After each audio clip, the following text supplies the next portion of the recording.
On this week's episode, is Valorant the next Fortnite? Some interesting nods for the Emmys. And is it time to adopt me? All this and more as we reach our next stop, the PCC Multiverse. And we're back for another episode of the PCC Multiverse. This is Gerald Glasser from Pop Culture Cosmos, Game Source, Inside Sports Fantasy Football, and the Lakers Fast Break. We truly appreciate everyone out there listening to all of our great shows. And if you can, give us that 5-star review on Apple Podcasts. You can also send us stars whenever we're Facebook gaming out there in the Facebook gaming world and streaming and all that. Like right now, we could always use them. But also as well, if you like, share, follow, whatever you do to help us out and support what we do here at the Pop Culture Cosmos, it is truly appreciated.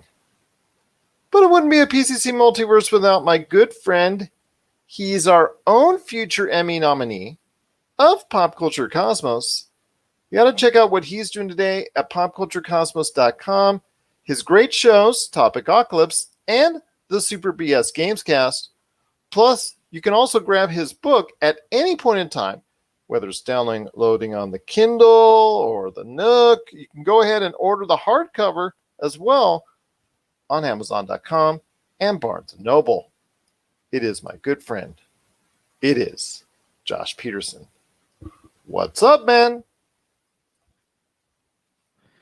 What's going on, man? It's just another beautiful day here in Lorena, Texas. And so I know a while back, I just want to rabbit trail for a minute. I know a while back we talked about whether or not The Last Christmas was going to be a decent Christmas movie. It wasn't. It wasn't. Did it serve the memory of George Michael well? Well, I don't know if it served the memory of George Michael or if it just didn't have any other music to play besides George Michael. I mean, you kind of take your pick, but it was a very frustrating movie. And how so? She gets in this car accident, or not car accident. I don't actually know what happened to her, but she meets this guy. You know, you find out she's got a heart transplant. She meets this guy, the guy from Crazy Rich Asians. He's also Henry Golding. Henry Golding, very good actor, by the way. He is. He's got superstardom written all over him.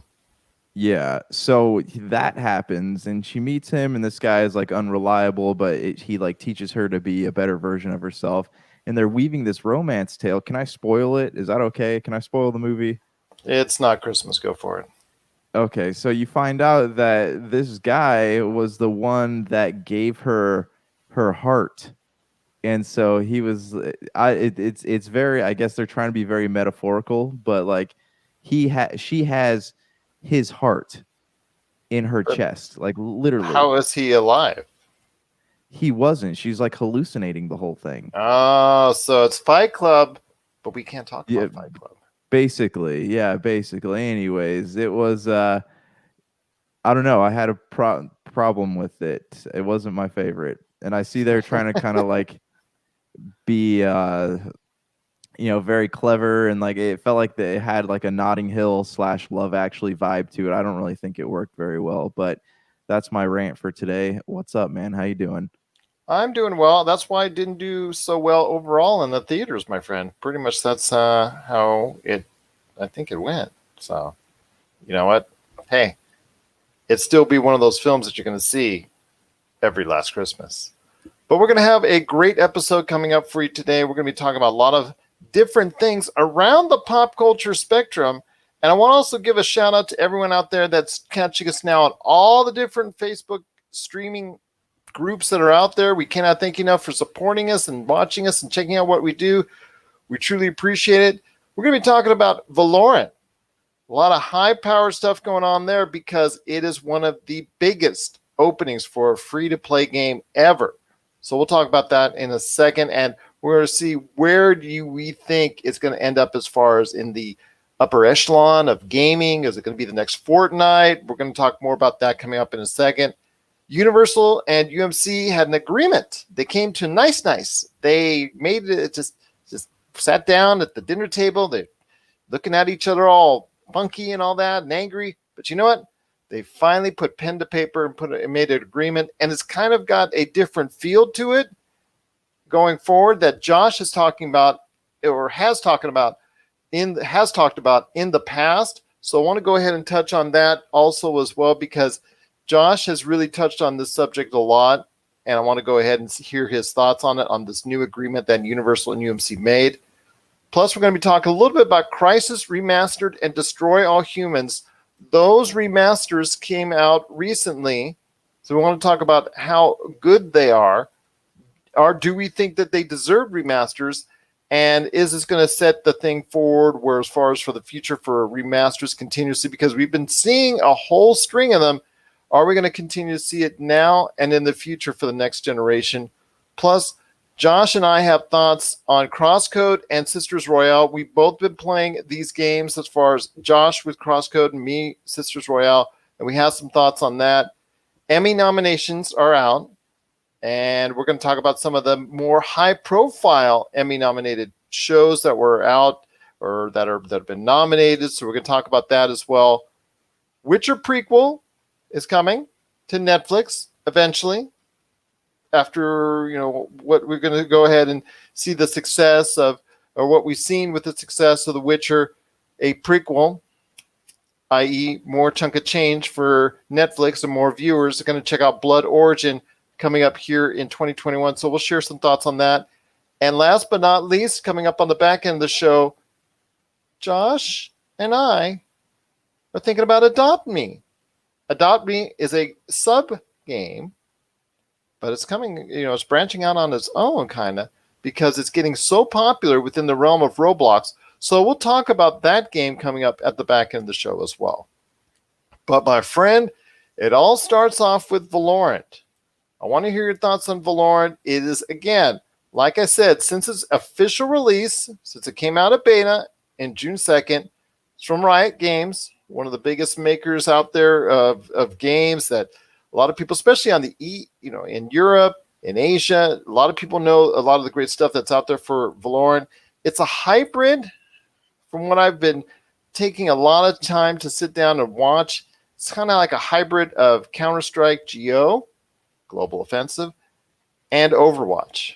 And of course, it gives you ample opportunity to go ahead and buy those microtransactions. So it's making a ton of cash. And in fact, it's making so much cash in this age right now, or in this year, that year over year video game spending is up about 10%, actually 9%, but closing in on 10%.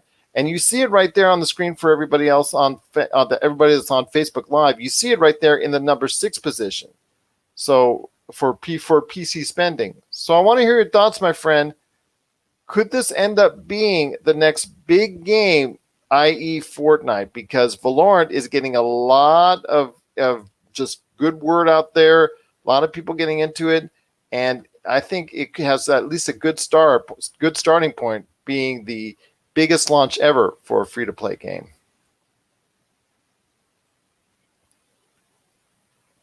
Yeah, sorry, I'm looking at pictures of it right now. It's got like an Overwatch animation style. It looks like it plays like Apex Legends. I'm looking at Wired's review of it, and they're saying that it's crazy addictive, punishing. It seems like it's kind of the, I don't know, Apex Legends, but more challenging, I guess would be the word. I don't know. Is it a battle royale game? I'm having a hard time finding information. Think of it like Overwatch, and then with a lot of elements of Counter-Strike Global Offensive. I mean, I was taking a look at it. To me, it has that real feel of that, and with some elements of that battle royale type genre thrown in, because that is obviously at this point in time one of the most popular game genres. So yeah, I mean, when you get off to that kind of start, everybody has to take notice. And Riot Games, a lot of their games have been geared towards different markets outside of North America, but this is actually taking hold all over, and with one of the biggest launches ever for any type of game, whether it's free to play or paid, it's making a big impression going forward? Yeah, so I guess like my my big question would be like, what is the ranking system like? Because I remember the ranking system in like Halo 2 or any of the Halo games was crazy addicting, right? You're like, oh, I'm a sergeant now. I can decorate, I can get this piece of armor. Like, are you unlocking anything as you rank up, or do you have to pay for all this stuff? Like I'm Well, you're doing a little bit of both, of course. I mean, there's a lot of yeah. grinding involved with all these free to play games, but there are a lot of enticements, whether it's cosmetic or otherwise. There's a lot of enticements to buy microtransactions, and Riot Games is making a ton of cha-ching off this, like we've seen already from other free to play games, i.e., Fortnite. Yeah. Yeah, this is it looks interesting. I'd be willing to like keep following it to see if it maybe uh can knock some players. Is it going to remove players from like Apex and Fortnite and stuff like that? I think that's the big challenge to marketers of this type of property right now.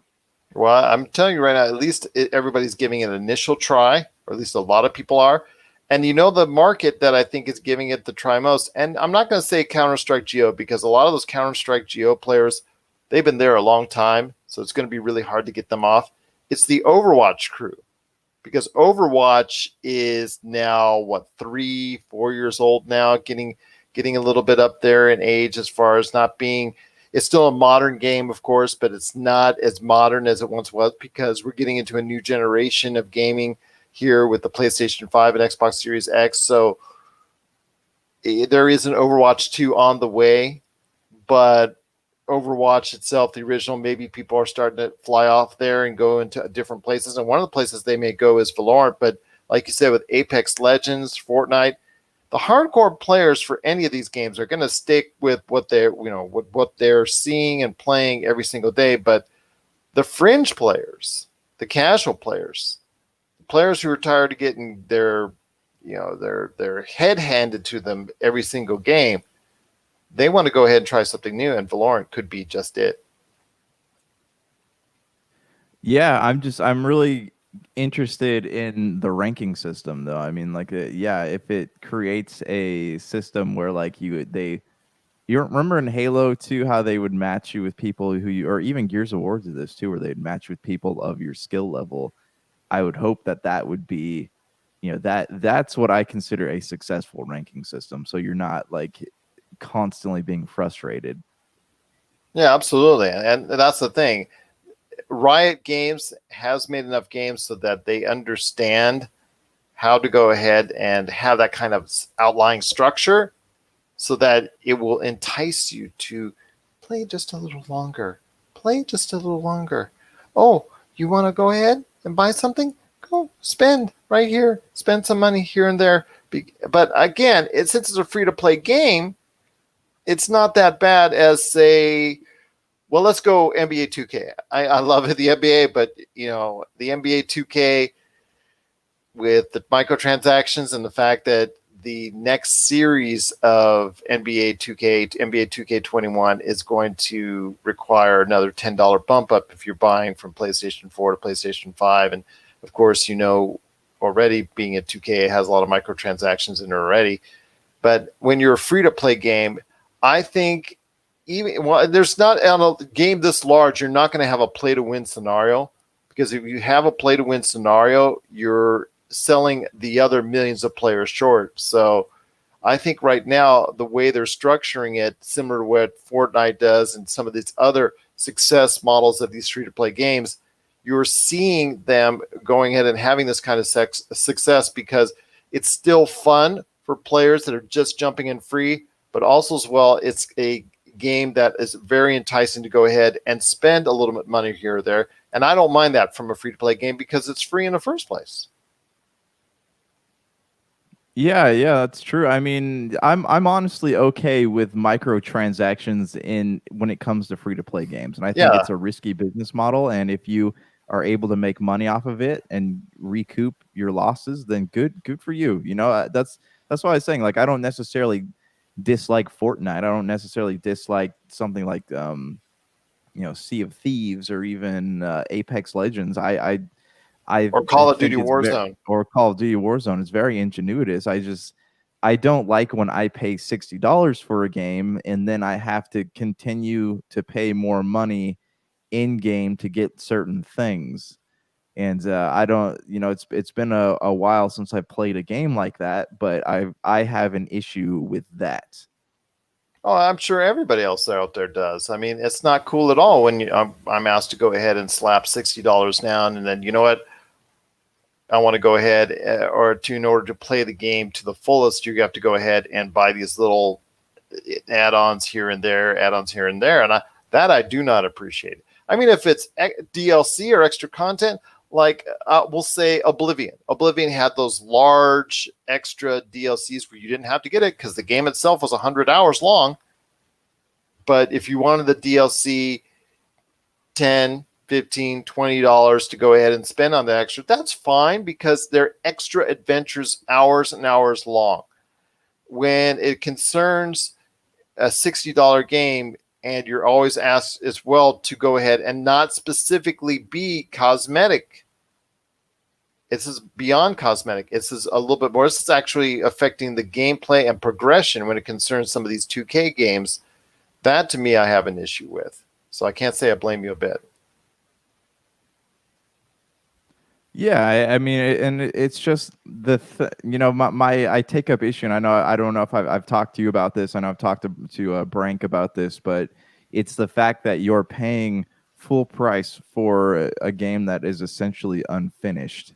And I know EA got themselves in some hot water for this a while back too. But with Battlefront, yeah, that was a disaster. But yeah, it was. I admire this type of gaming, and I know it's tough. I know it's hard because look at the one that Amazon put out. I forget what it was called, but it's the only game in history to be put back into beta after having a full release. And that's that just goes to show that's the challenges. If a company like Amazon can't successfully release a game like that with all the money that they have backing them, then you have to admire somebody who does succeed at doing something like this. Releasing it at the same or virtually the same exact time as that game from Amazon. Plus, also with Amazon, I think it's Brave New World or something like that. That game, which was going to come out, got delayed because of the failure of the first game. So, like you said, you see the business model being very risky for a free-to-play game, and if people are not ready to jump on, they're not going to jump on if they don't like the basic structure of an outline of the game itself. So you got to have something fun that people could get into, and Valorant looks like it can be just that. What are your thoughts out there on Valorant? Are you in it? Are you playing it? Are you into it? We want to hear your thoughts. It's one of the biggest free-to-play launch titles ever. And we want to know if you think it's going to be this time next year surpassing pretty much any game out there, including Fortnite. So I want to hear your thoughts on that. popculturecosmos@yahoo.com. Also, Pop Culture Cosmos, Manic Media, and Game Source on Facebook, Twitter, and Instagram. And, of course, Pop Culture Cosmos on TikTok as well. My friend, there was a big news item this week. Universal and AMC. I said UMC right here in the notes, but it's actually Universal and AMC. I'm thinking my wife because she works for University Medical Center here in Las Vegas. But Universal and AMC came to an agreement. They're made nice because you heard the threats. Oh, we'll never be able to Okay, we'll never play Universal games again. Blah blah blah blah blah. This came from the Trolls World Tour fallout because Trolls World Tour was put. It bypassed theaters. It was pulled out of going to be in the theater distribution. They pulled it out, and Universal said, "You know what? We're going to go ahead and put it straight to VOD." It went via VOD, became a big hit in its own right through VOD. Got AMC theaters all mad. They said they would never do business with Universal again. Well, they finally came to an agreement this week that said, "You know what? After 17 days, I'm assuming it's going to be based on the picture."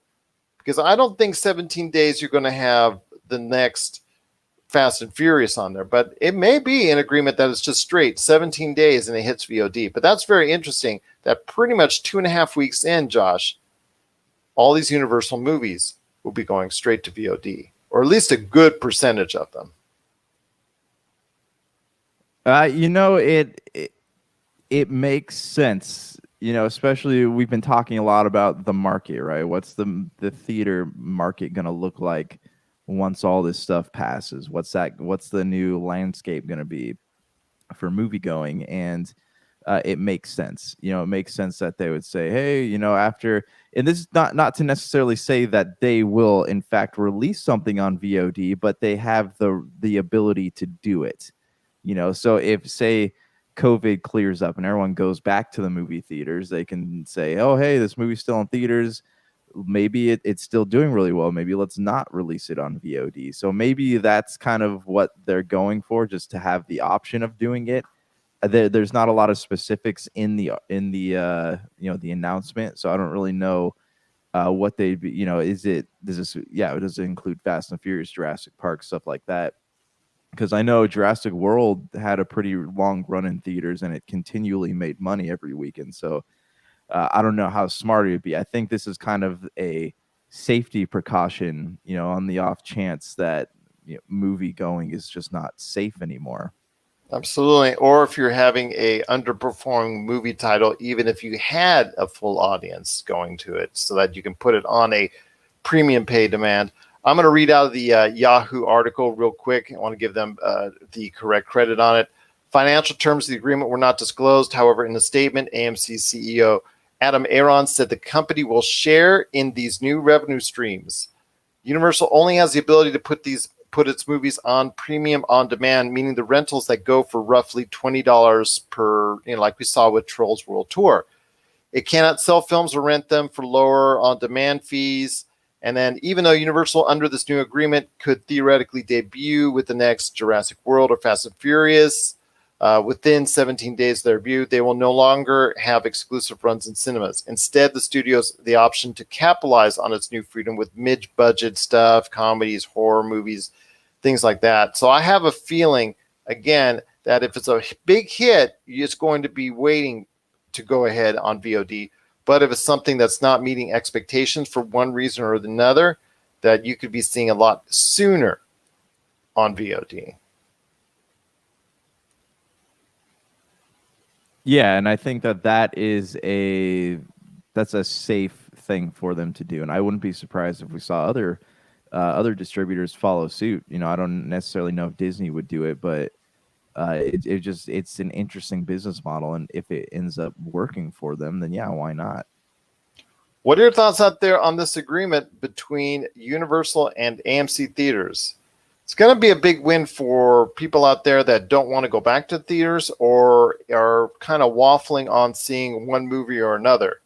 Want to hear your thoughts on hopefully a faster travel for movies to hit video on demand. Share us your thoughts, popculturecosmos@yahoo.com. Still much to talk about in this show, my friend. I want to go ahead and talk to you a little bit about Crysis Remastered and Destroy All Humans. They both are coming out to different consoles. Crysis, as you know, when it got released, I think it was 2007, in that great, or actually I'm going to say the greatest year of gaming. You see a lot of it behind me right there with Mass Effect. I want to ask you this. Crysis was a game that almost broke PCs because it was just so much pushing the edge in 2007.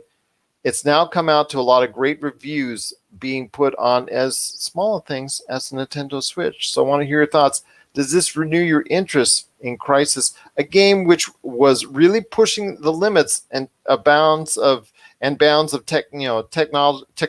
at that point in time, but it didn't sell as much, I think, as I think a lot of people had expected. But I want to hear your thoughts if Crysis Remastered might just do the trick this time around. So I have a complicated history with Crysis. I never play. I always wanted to play this game growing up. It was I had just finished Halo and I saw Crysis. I'm like, dang, that looks so much better than Halo does.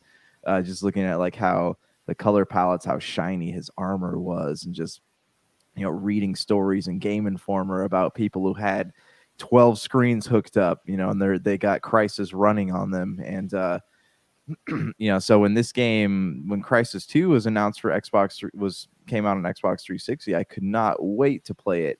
Then I got it, and you get out there, like the game looks great, yeah, but I mean, it is meant for PC.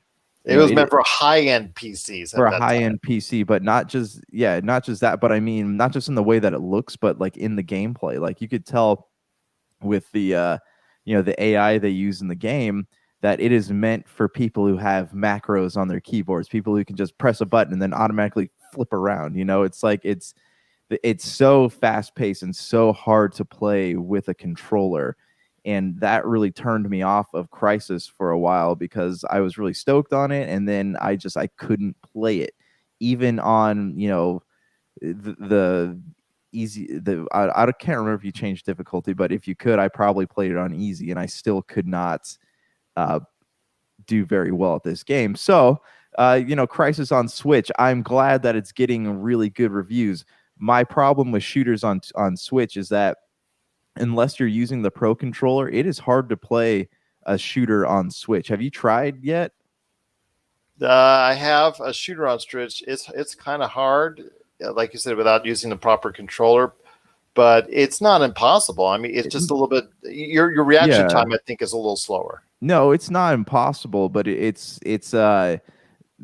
because on the Joy-Cons, because the joysticks are so small or so close to the Joy-Con itself, it is hard to get a good enough grip on that to continually, do your run and jumps and stuff like that. So, hearing that it's doing well on Switch is a surprise to me, and like it honestly intrigues me. So maybe I will go back and play it. But I would love to see Crysis, become a Halo, become a, I don't want to say Resistance or Killzone, because those are not very good franchises at the moment.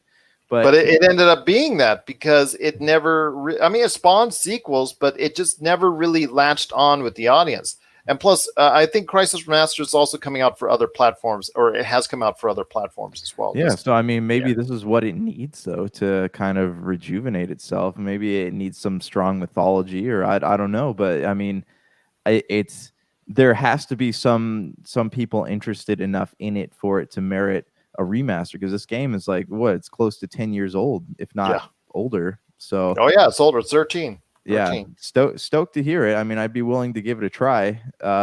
What about you? Is it something you'd consider picking up?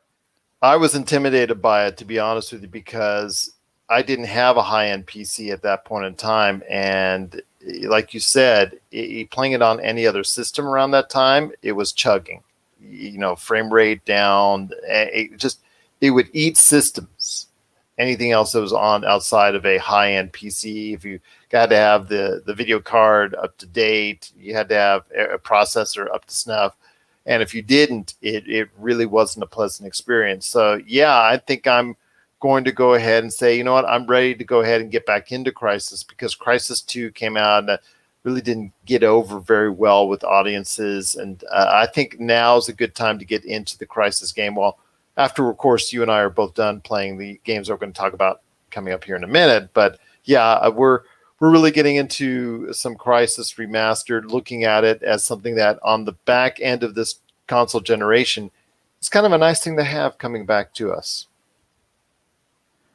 Yeah, I agree. I mean, it might be something that the Switch, or not just the Switch, but other consoles too, can really use to show off what they're capable of. I mean, I'd be curious to know if it's going to get the upgrades that some of the other games are going to be getting when they release on Series X and PlayStation 5. But I'm interested enough to give it another try. So we'll see what happens. Yeah, absolutely. I will definitely give it a look at and see if it's something that we can go ahead and hang with. The other game that got remastered with a little bit more high profile is Destroy All Humans. And even though it was a fairly successful game and a kind of a cult classic at the time, and something that got okay reviews, it's getting a lot better reviews because people are raving about how well this was translated and remastered for this generation. So I want to hear your thoughts on Destroy All Humans, a very quirky, a very funny, and a kind of a really cool and different kind of game. I played it back in the day. I enjoyed it. It had its flaws, And these flaws, some of it got rough, evened out and roughed out in as far as this remaster is concerned, but it looks really good, plays even better from what I've been able to see. And I think it's something that if you didn't play it before or are interested in a game off the beaten path, I think this might do it for you. Yeah, it's definitely worth checking out. I got Xenoblade Chronicles Remastered right now. I'm trying to get through on the Switch, but maybe I'll throw Crysis on my list next. No, there you go. And then you can become an alien that destroys the Earth and destroy all humans as well. What are your thoughts out there on the remasters of Crysis and Destroy All Humans? Share us your thoughts, popculturecosmos@yahoo.com. Also, as well, Pop Culture Cosmos, Humanity Media, and Game Source on Facebook, Twitter, and Instagram as well. And please, you can also go ahead and check us out on TikTok, Pop Culture Cosmos, or send us out those Facebook gaming stars because we would truly appreciate any support you might give us right here at the Pop Culture Cosmos. Well, my friend, there's more to talk about on today's program, including Emmy nominations coming up and a Witcher prequel, and also we want you out there to adopt me. But first, Crosscode and Sisters Royale. I'm playing Sisters Royale right now on the Xbox One. It's out everywhere on all the major systems. It is as I said on the Monday show, I'm telling you, my friend, this is a fun game. Reminds me a lot of Time Pilot 1942 from the old days and retro days. Yes, I know I'm dating myself. But with a very JRPG-ish type look. Maybe not necessarily a feel, but the storyline is there's really not much of a story as far as your group of that's trying to save the island and from the big bad bosses and whatnot. It's all a tech story, so really that you're not really getting much into that. But the gameplay, where you can have so much coming down at you on screen as far as the fire, the just whatever the bosses are sending out at you, or the other bad forces in the game, just what they're throwing out at you. My gosh, left, right, you have to go ahead and maneuver. You're always looking to maneuver. But I don't know if you remember the games like that, those top-down shooters that you could go ahead at the arcade.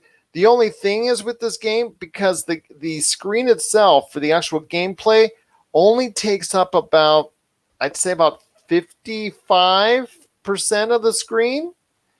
There, the rest is set by sidebars for either a character or for your score, which can go into the billions and billions of points, that part is really cool. And I love that. And it's such a fast action game. But I'll tell you what, the power-ups, just the gunfire, just the gunplay, the power-ups again, and just that you get, and the things that you could do to go ahead, and the frantic action, it really is a fun game. I highly recommend it. I bet it's a blast on the Switch. I'm playing on the Xbox One, and I just have a great recommendation for this game, the Sisters Royale. It's much, when I gave this the choice as far as which games to play, and I thought, I'm getting this game, Sisters Royale. Then I played it, and I was pleasantly surprised.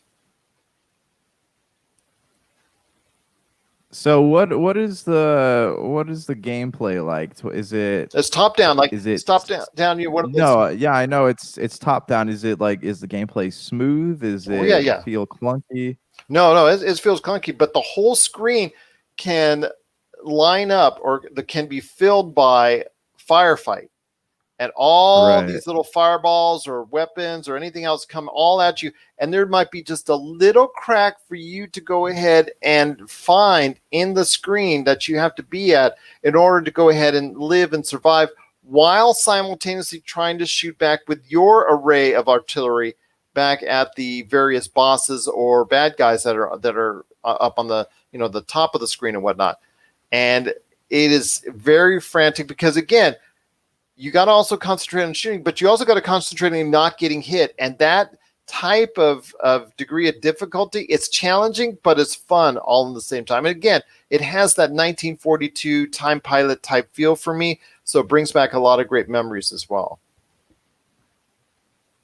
So, okay, all right. So, I mean, is it... I don't know. I saw some trailers for it. It looks a little chaotic. Is it easy to follow while things are on the screen? Yeah, it's For the most part, it is, but it does get a little bit with so many things on at the same time. As far as artillery, it does get a little bit hard to see.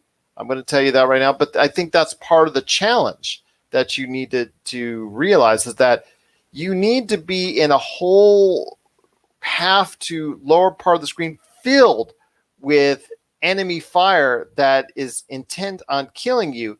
You've got to find that small little niche that's there that you could go ahead and find in order to go ahead and just narrow your way through in order to go ahead and survive and be able to go ahead and retaliate against these bosses and the bad guys. So the screen can be filled up with enemy fire, and it's just, it's really a very, very challenging game, and I enjoyed it. I've enjoyed it so far. Okay, all right. Is it is there a story to it, or is it there's supposed to be a story attached to it? Like I said, you're one of a group of individuals sent out to an island to go ahead and rid the evil that's there and the evil forces that are there, but it's basically text based, similar to what you would see in a JRPG. And in doing so, that's neither here nor there.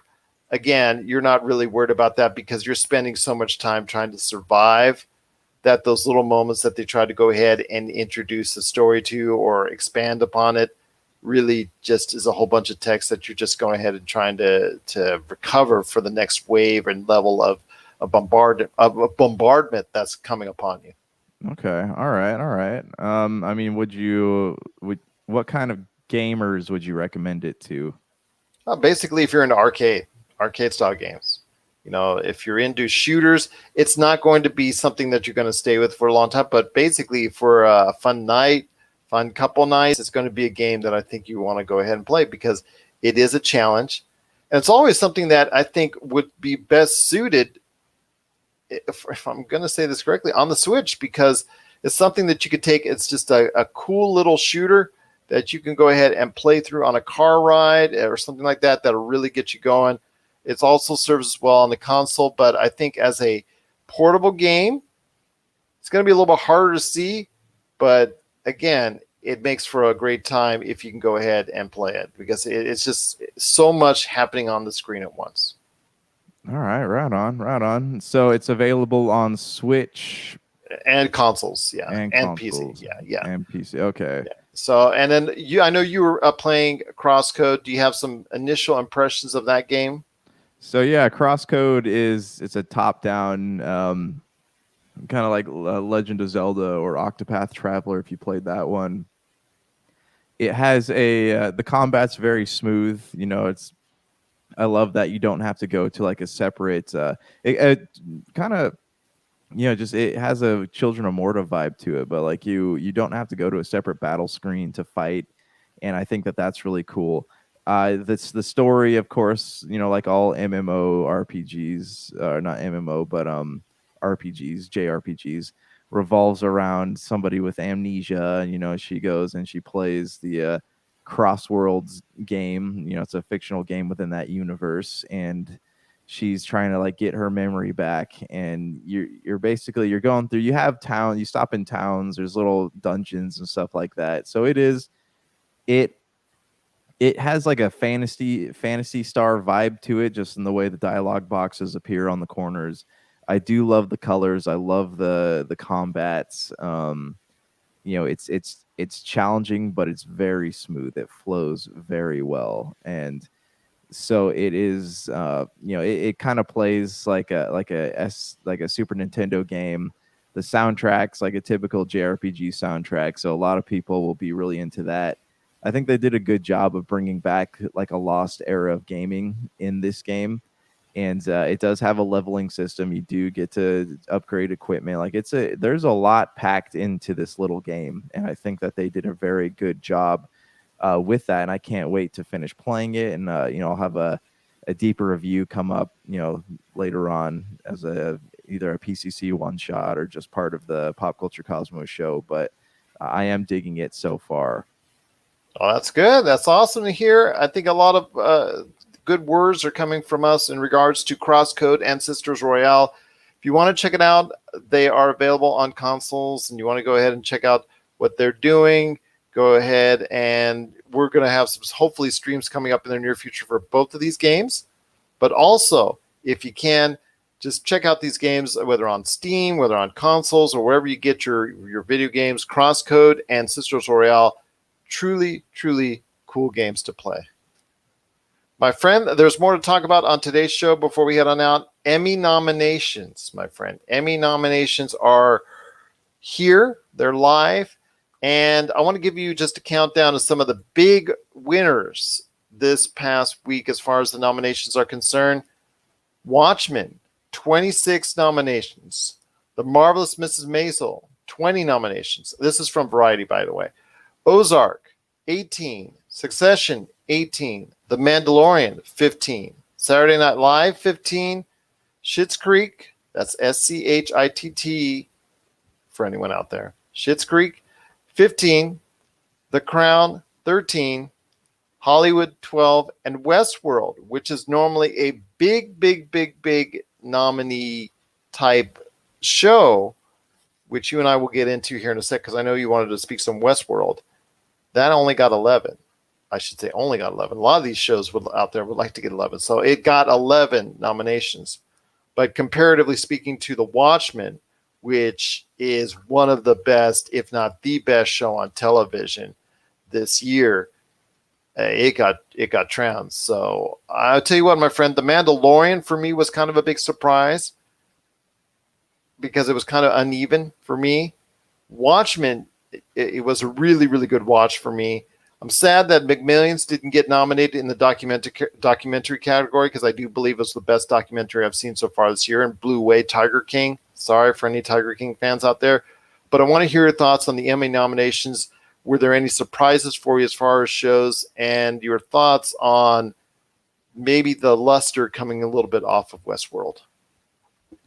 I need a list. Can you send me something? Yeah, I'll send you a list something in front of you. Yeah, again, it's Watchmen, 26, The Marvelous Mrs. Maisel, 20, 18 for Ozark, 18 for Succession, 15 for The Mandalorian. I think that was the biggest surprise, or the biggest takeaway that people got from that was the 15 from The Mandalorian nominations. And congratulations to Jon Favreau and everybody involved for that. I mean, that was a big hit for Disney+.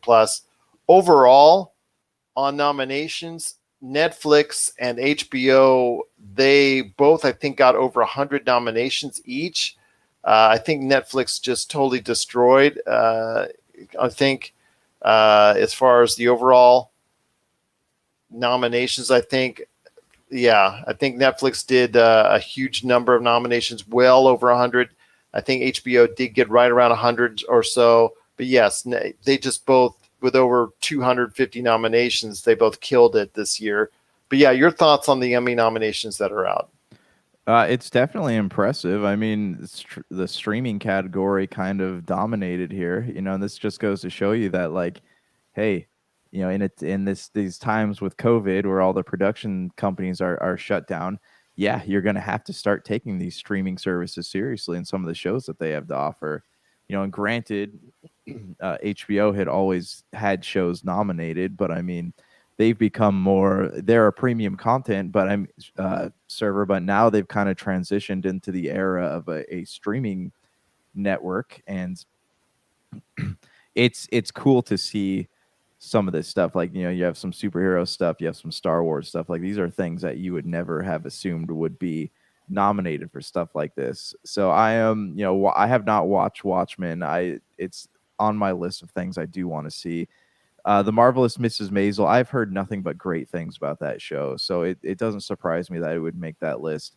Ozark is a show that I have heard over and over about how great it is, and I know that very, very good show. And they're going into their final season, and I hope that it does win, because it has it started out as such a small thing, and now it's become like this smashing success. Succession, have never seen it. The Mandalorian is very surprising. Succession, I think you're really going to get into, or you're really going to get out of. It can turn a lot of people off, but it also is very good. I think dependent on if you want the type of infighting, family infighting with a lot of F-bombs from that's your jam. Yeah, that's your jam. I kind of watched a couple episodes of it. I really couldn't get into it outside of the lead character who is just tremendous in his role. But I think overall the show kind of turned me off with the family infighting. Just I don't know. I just couldn't really get into it. When you talks about Watchmen, again, one of the best shows I've seen this year, if not the best. And then also you've got The Mandalorian, which had some really good episodes, but also some kind of I mean, the Tatooine episode, I know everybody universally just kind of pans, but still that got 15 nominations. So I was kind of surprised that it was so beloved by the Emmys.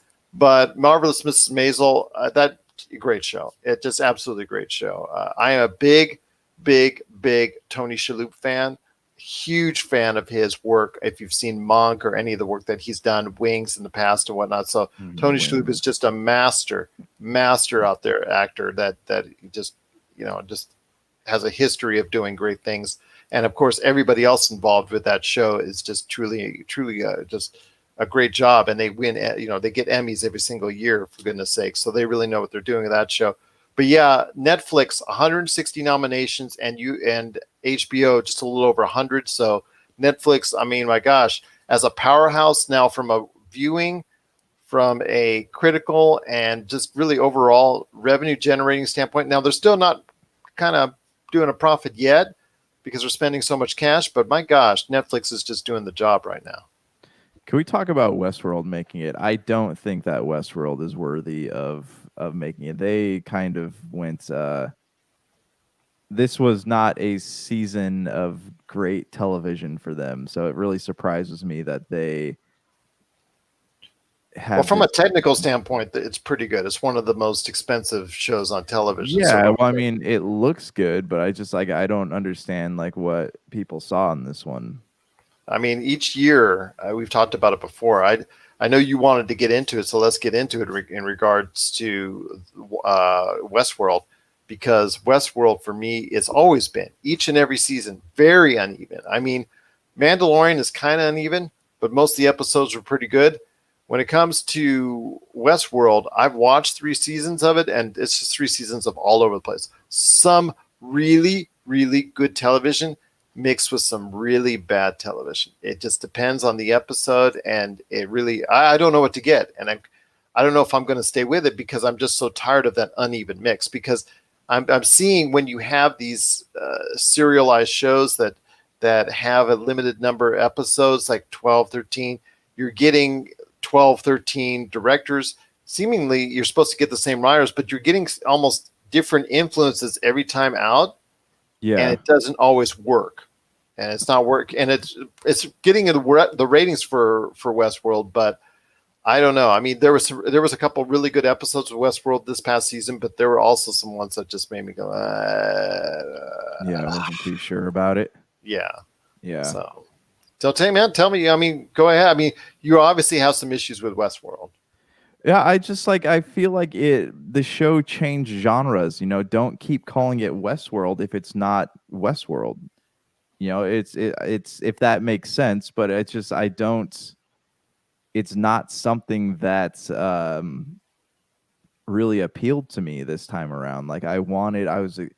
It lost what it set out to be. And then they said Dolores is trying to destroy the human race, but she was trying to save the human race. There's a lot of confusion within the show. The show looks beautiful, but there's so much so much confusion inside of it. I didn't understand this season. And if the first season, I totally understand why that would get nominated for stuff, but yeah, I don't know, man. It was a weird one for me.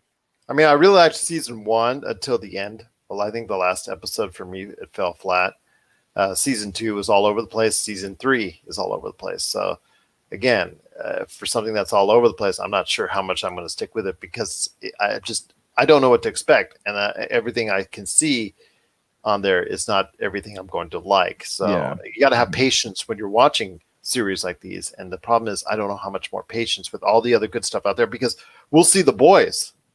And we saw Right. every episode of the Bungalow, and we liked that. Right. Yeah. And Umbrella I get that. Academy, there's other great shows out there that we watch that we like almost all the episodes. So that's Yeah.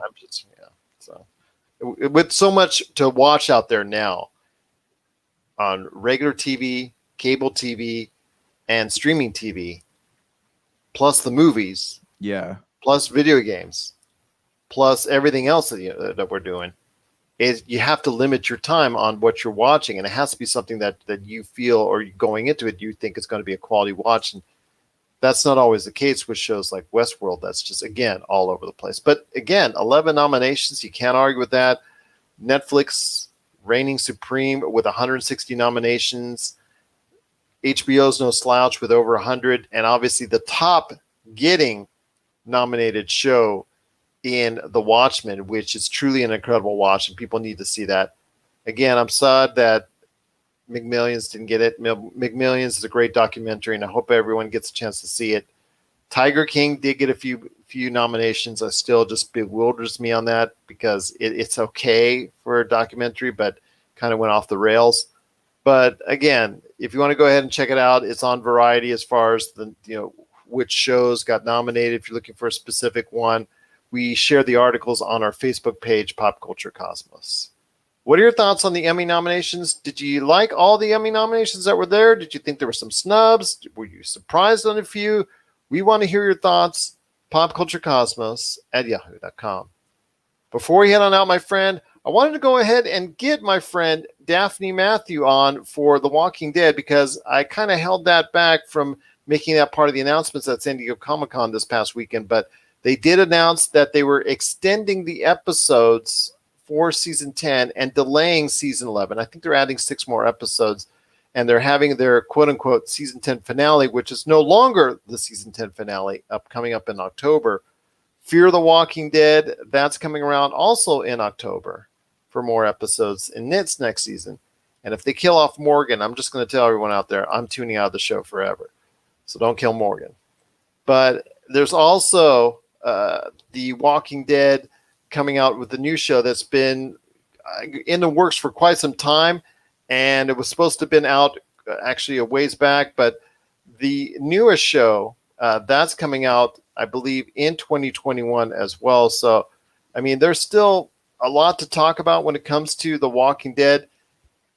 It's kind of stabilized now with what the world is like. As you're seeing right now, I've got on Vital Thrills, and they're going ahead and showing you exactly what's going on with this article in regards to the updates from Fear the Walking Dead, and whatnot, and the newest show, The Walking Dead World Beyond, that's going to be coming out at a later point in time in 2021, but it's now more solidified. I want to hear your thoughts. You're not as big a fan as you once were of The Walking Dead. Do you ever see yourself going back? Honestly, I do not. I'm so far over the zombie, anything having to do with zombies. I am, yeah, and like I do still love like my video games. Yeah, I'm giving you that zombie in the background. I do still love my video games, with zombies in them. Those are fun, but I just like the whole like Walking Dead, Dawn of the Dead. I'm over it. I wish I wasn't. I wish that wasn't the case, but I've had enough, man. Like I know that Walking Dead still has a cult following. I really did love the comic books for a while, but it's not a world that I am very interested in going back into, especially like after all the debates I've had with people over it. I don't want to get involved in it again. But what about you though? Is it something that you'd want to go back to? I told you about Fear the Walking Dead. Fear the Walking Dead has been a miserable failure for the most part in the lives of a lot of TWD fans. I thought it's been okay. That's had its moments. It's going to not have any more moments for me if Morgan is killed off, because that was his perilous fate, that it looked like he was at a near-death position at the end of the last season. And Morgan's been someone who has crossed over from the original Walking Dead series to Fear the Walking Dead. And he is truly a great actor. And if anything happens to Morgan on that, to me, he carries the show at this point in time. He gave it a bit of life when he came over there. And I certainly hope that he's not going to go ahead and bow out. With the rest of The Walking Dead, I don't know. It's all over the map for me. I mean, kind of gained some interest with the recent conflict that they had. I don't know where it's going to go from here. Just it really looks like it's something that is going to be okay for the rest of its run. It's not going to be running much longer. I see maybe 2-3 more seasons out of it, because at some point in time it's going to have to end. The comic book series end. So we're going to have to wait and see. The World Beyond does not interest me in the slightest. And if Daphne was here, I'd tell her that straight up. That's a hard sell for me at this point in time, because I think The Walking Dead, I think there was better ways to go to create a series. I'd love to see them try to create a cure for it, but nobody seems to be interested on that show. Or Robert Kirkman, when he was creating the comic book series, was interested in going after a cure, coming up with a cure for it. That would have been a great way to cap off the series, but that doesn't seem to be the case. That was a big plot point, though, is the fact that there wasn't a cure. And like when you die, you become one regardless of whether or not you meant to become one. Yeah. And it's like that. I think that was a big plot point for them. But then they played it out. They played it until literally nobody cared about it anymore. And I think that was something that shouldn't have happened. Maybe, I think it would have been cool to say like, well, that's not necessarily true. Maybe there is something out there that can cure people. And that could have added a whole nother element of the show. Like, hey, maybe somebody in the party becomes a zombie. That would have been a good story arc. But yeah, there's just... Or their forces, because, there are a lot of forces now that came to power that would have never been power in real life. So they may try to stop the people who are trying to find a cure. So yeah. Well, I mean, even something from like a 28 Days Later perspective, like, yeah, they eventually will starve. And, that's the one thing I don't like about The Walking Dead, is that these things aren't metabolizing. You don't, they're just hungry all the time. Like, why do they feed? There's no logic behind any of it. Like, that's what I really loved about 28 Days Later and World War Z. Like, there was science behind it, but this is just like zombies for the sake of zombies, and it's played out. One last thing on the TWE, kind of related to it. Robert Kirkman is creating a series based off, I guess, more comic books of his in the world of superheroes, or kind of. And it's going to have a similar vibe or theme as what we're seeing from The Boys, Umbrella Academy, and Doom Patrol. So I want to hear your thoughts. I forget what it's called off the top of my head, but Robert Kirkman's new series that he's developing, a lot of big name actors are going to be involved as far as doing voiceovers for it. Have you heard of it? Are you interested in it? So let me ask you. I saw a picture with Joseph Gordon-Levitt. Is he one of the people that are in that show? I think so, yes. So okay. Yes. I mean, hey, it could be good. We're in a world where there's pretty much the superhero. I think the superhero genre will stay alive because there's literally nothing else to watch. Even I got really into Ragnarok on Netflix, and like that is more of a superhero show than it is a Invincible. Invincible is called. Yeah. So I mean, hey, it's possible. I know there's been a lot. Remember, Sony had their PlayStation exclusive shows for a while. Remember what was it called? Powers, I think. Yes, and I like that show. Yeah, I mean, it wasn't bad, but I mean, there's just been a lot of things that have launched regarding superhero narratives, and they have crashed and burned, if not critically, then financially. So I don't know. We'll see what happens. But right now it's on a high, because you've got, like I said, Doom Patrol, Umbrella Academy, and The Boys, which are all seeing massive returns. Yeah, but you have to look at it this way. Like, there is a risk in creating a fresh superhero property. I think what like The Boys and Umbrella Academy and Doom Patrol and stuff like that, what they have going for them is they already have a following. They're already based on existing properties. So I think that's kind of working in their favor. But let's hope. Maybe maybe the genre does need something fresh. So that would be cool. Well, what do you think out there about Invincible, Robert Kirkman's new series, and also The Walking Dead and the latest updates that they gave? Share your thoughts, popculturecosmos@yahoo.com. Are you interested in seeing any more of The Walking Dead, whether it's the new Walking Dead series, The World Beyond, Fear the Walking Dead, or the episodes that have been added on for season 10 and season 11 that's being pushed back to even later in 2021? We want to hear your thoughts. popculturecosmos@yahoo.com. Two more last things, my friend, before we head on out on this episode of the PCC Multiverse, and that is the Witcher Prequel, Blood Origin. Not surprising, The Witcher was a big hit on Netflix. Are you looking forward to a prequel for The Witcher?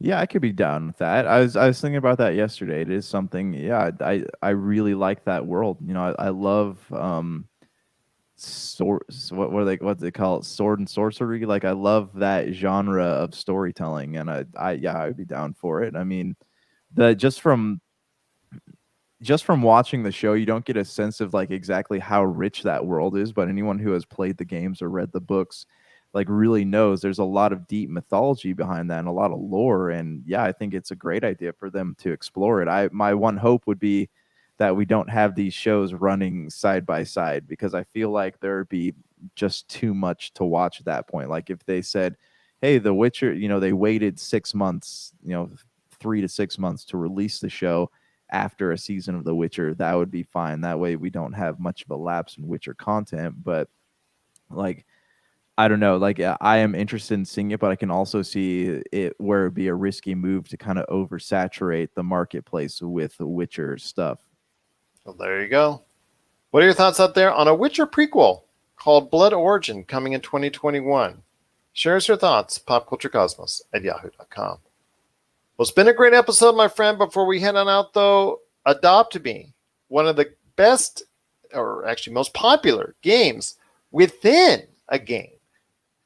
Because the world of Roblox, you can create your own games and whatnot. And one of the games that a studio within the realm of Roblox, which is one of the biggest games, if not the biggest games out there, with over 150 million concurrent users, users each month, with 150 million users each month that are out there playing Roblox, including my daughter. I want to ask you this. AdoptMe is a game within this game that has about a third of that with 50 million. They're ramping up their studio, and this is something that could branch out on its own very, very soon. There's rumors of that, there's fears of that, or it could stay within the world of Roblox and it's still going to do great. This is something that we've seen from Minecraft a little bit, but not to this extent. So I want to hear your thoughts on AdoptMe, which actually adopts a lot of the traits from The Sims. If you remember the Pets games from the Nintendo DS that were a big seller each and every time out, has a lot of that feel. But again, whether it's a person or a pet or anything like that in that realm where you're helping things grow, you've got to take care of things and things of that nature, AdoptMe is really fitting into a nice niche. And it could be really something that a lot of people could get into, especially younger audiences, because that's who really this is geared towards to. I mean, is this like a Gigapet or Digimon? Like, is this in some ways? Yeah, I mean, it's more than that. It's evolving to that. I mean, there's a ton of YouTube videos out there that I've gotten a chance to see as far as all the different variations that you can go ahead and. As my daughter was telling me, and it's great you have to have these conversations on a level she really likes to go ahead and express herself on, because she's 12, and she was able to go ahead and talk all about AdoptMe. And she's like, it wasn't for me, but then they added pets into it, and it was like, oh wow, really, that's something, because it's grown to this sub genre within the game, because you have this hugely massive hit, this big, massive hit in Roblox. And then beyond that, you have a game within a game that's making its own niche with its own different style and feel.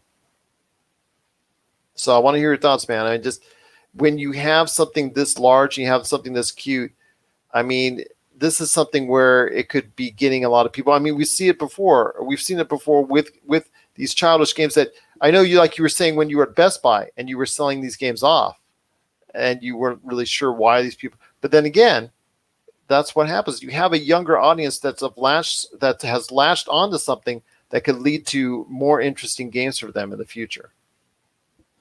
Yeah, I mean, I think anything that leads the younger generation to games is a good thing. But I also, I how soon until they outgrow them, right? Like, look at how.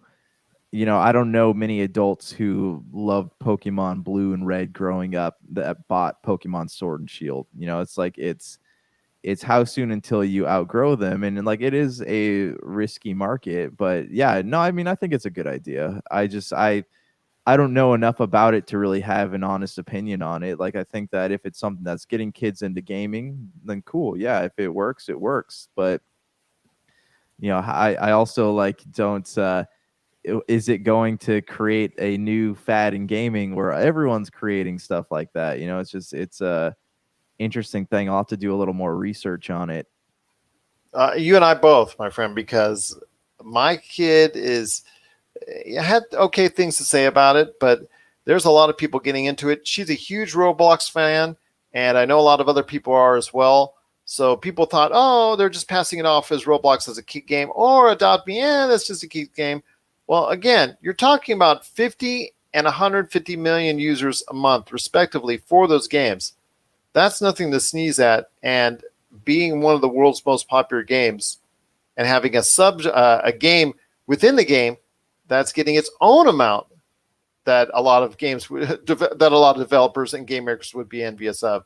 You know what? That's a very impressive feat. There is that's a truly impressive feat they're in. What are your thoughts out there on AdoptMe? Do you have a child, or are you playing it at all? I mean, are you really into it? We want to know. What are the kind of things that you're really into when you're just going ahead and within the world of AdoptMe, within the world of Roblox? Share us your thoughts, popculturecosmos@yahoo.com. My friend, it's been a great episode. Before we head on out, I want to give everybody a high sign that we're going to be having the finality. We saved it for its own special episode of the top 20 movies. Well, we already gave number 20 away previously, but mostly the top 20 movies of our Pop Culture Cosmos top 100-ish movie countdown. So that's coming up on the Monday show. Looking forward to it. Any last thoughts on the way out? No, I think we covered everything. All right. It's been fun. It's been fun indeed. So for Josh Peterson, this is Gerald Glassford. It's another beautiful day in paradise right here in the PCC Multiverse. We thank you for listening. And here's hoping you have yourself a great day. Josh, I'm going to stay on the line. Everybody else, if you're watching on Facebook Live, we're actually going to record that Monday episode because I'm going to be in transit. So I got to record the Monday episode right now. So you're getting a bonus, which is our top movies in our top 100-ish countdown. On this week's episode, what do you like to see when it comes to the movies? Our top movies of all time. And what are your favorite movies and what are our favorite movies overall? All this and more as we once again delve into the pop culture cosmos. And we're back for another episode of the Pop Culture Cosmos. This is Gerald Glassford from Pop Culture Cosmos, Game Source, Inside Sports Fantasy Football, and the Lakers Fast Break. We truly appreciate everyone out there listening to all of our great shows. And if you can, please give us that 5-star review on Apple Podcasts. We truly appreciate it. Plus, also as well, if you can like, support, share, or do anything you can to go ahead and help us out at the Pop Culture Cosmos, throw us those Facebook gaming stars. That would be awesome. If you check out the Lakers Fast Break, we have, I think, close to 25, 27 episodes that I did in the month of July, all covering the NBA bubble. It's just a great time indeed talking to all those different guests out there. I'll tell you what, if you can, check out the stuff we're doing at the Pop Culture Cosmos, the Lakers Fast Break, and also the shows from my co-host here. That would be greatly appreciated. But it wouldn't be a Pop Culture Cosmos without my good friend. He's our own top 100-ish movie star for Pop Culture Cosmos. You got to check out what he's doing today at popculturecosmos.com. Also, his great shows, Topicocalypse and the Super BS Gamescast, or get his book today, Congratulations, You Suck, available on BarnesandNoble.com, Amazon.com, the Nook, and the Kindle. It is my good friend, it is Josh Peterson. What's up, man? Long time no see. Yeah, what's up? What's up? Just part of this podcasting marathon, you know? Absolutely. When I told you I had to do back to back and all that, and just to, let everybody know that I couldn't be able to go ahead and record it when we could record it, so we're gonna have to do back to back. You're like, oh my gosh, or at least something to that effect. Yeah, I groaned. It's just maybe a little bit longer than that though. It's like, have you ever seen Bob's Burgers? Like Tina. Well, we are going to have a great show today because we are going to go ahead and count down the final list. I know we kind of put it off a little bit, but that was for a special reason because we wanted to compact it into one episode. It's the top 20, even though we gave you number 20 already, the top 20 in our top 100-ish movie countdown. Josh and I are going to go into detail on a lot of these movies and have a great conversation in doing so and have a fun time. Hopefully you'll be able to go ahead and enjoy it.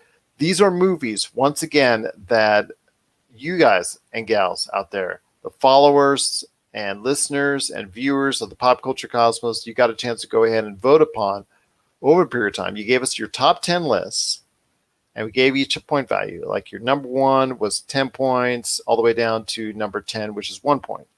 So we tallied all of those movies up. Not everything made the list, but we had 104 that actually made the list because there were 4 tied at 100. So we're going to go ahead and break it down as far as the movies that are covering the final top 20 in our list of the top 100-ish movie countdown. Are you excited, my friend? I mean, it's been a long time. Did a lot of hard work. We still are updating it on the popculturecosmos.com in a written form. I'm trying to catch up to that, but it was a long process for us, my friend. But finally, we're here today in an audio form.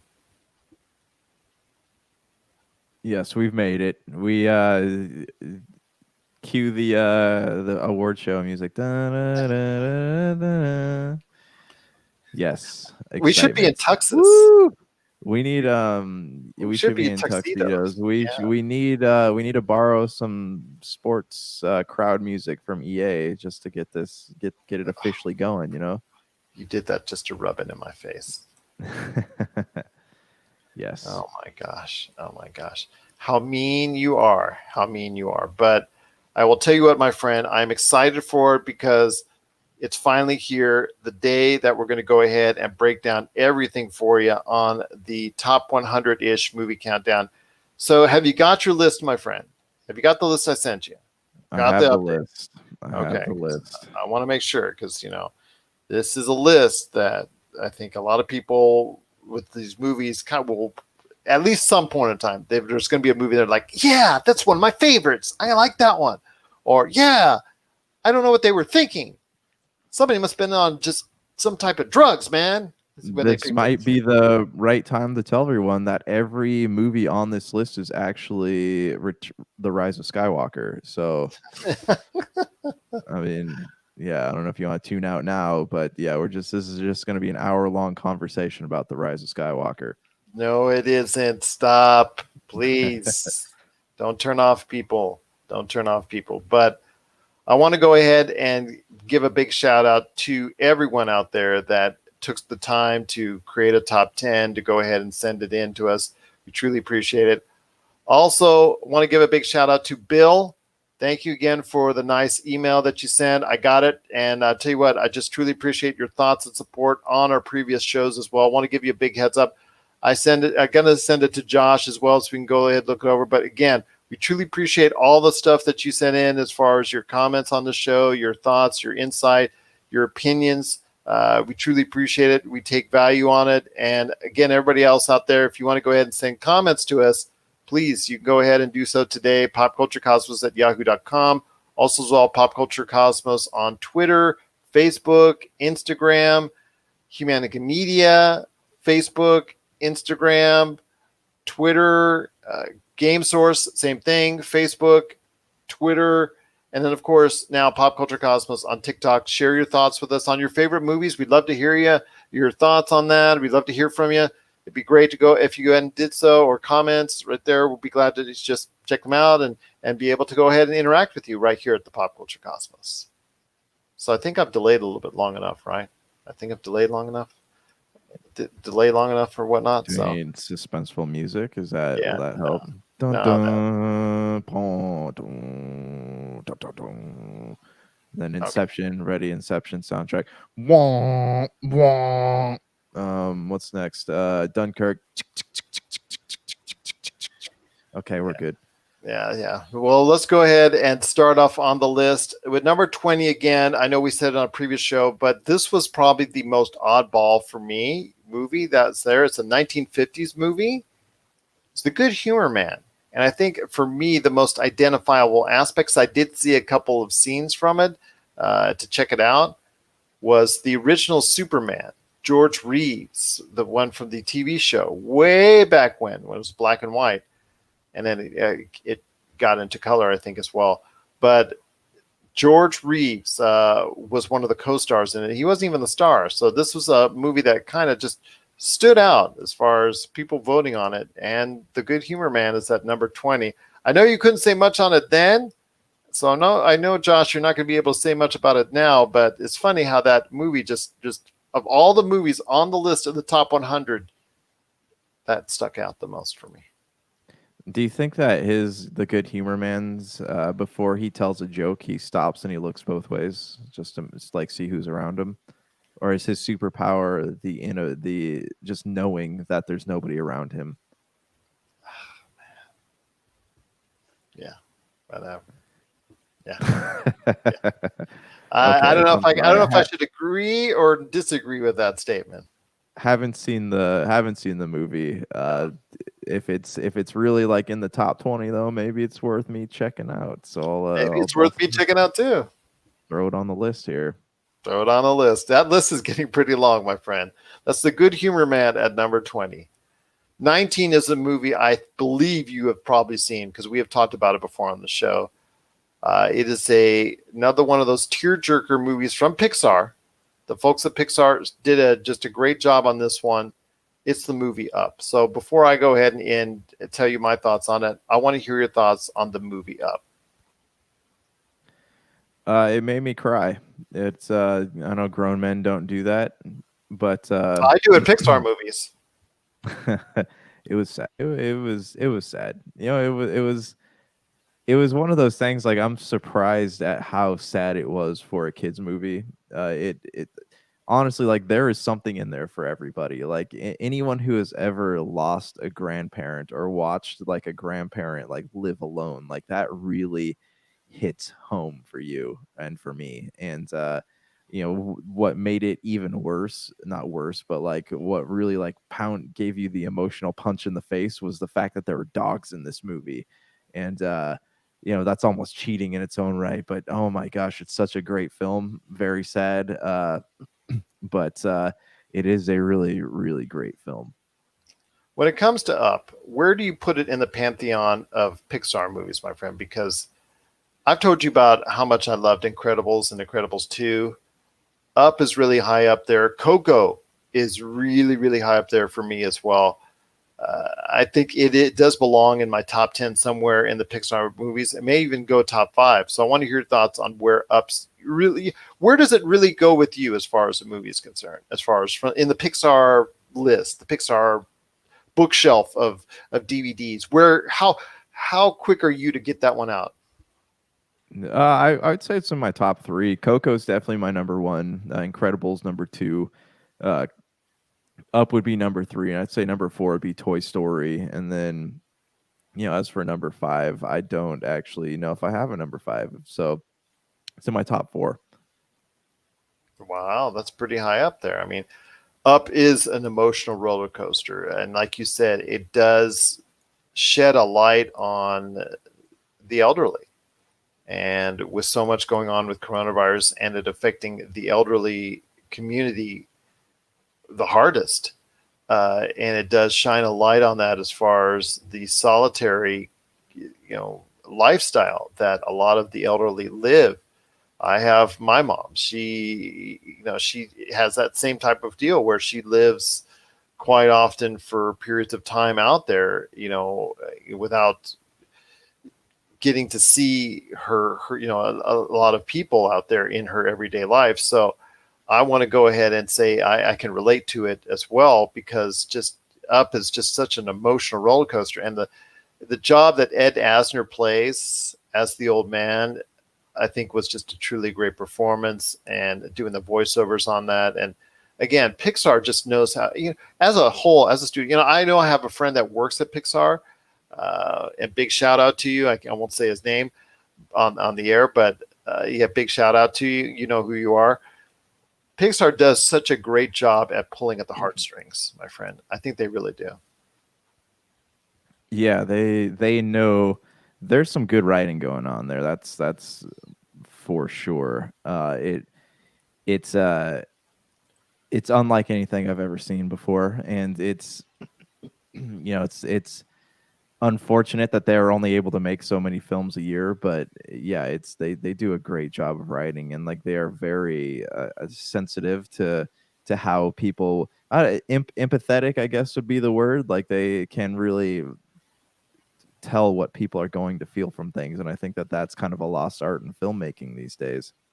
Absolutely. I mean, they're one of the few studios that really knows how to go ahead and draw emotions and draw interests from not only younger viewers but older viewers like us. And that's a really good mix that I don't think a lot of studios have.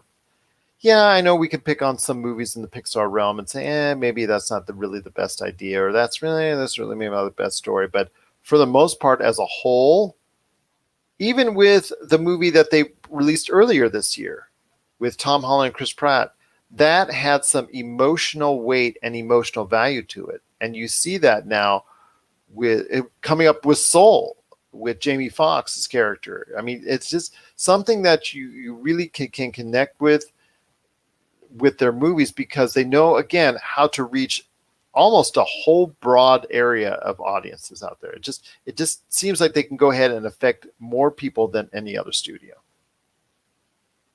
Yeah, they can, and they do have the attention of adults. They have the attention of kids. Like it is. And let's not talk about Andrew Stanton's work on John Carter, but yeah, they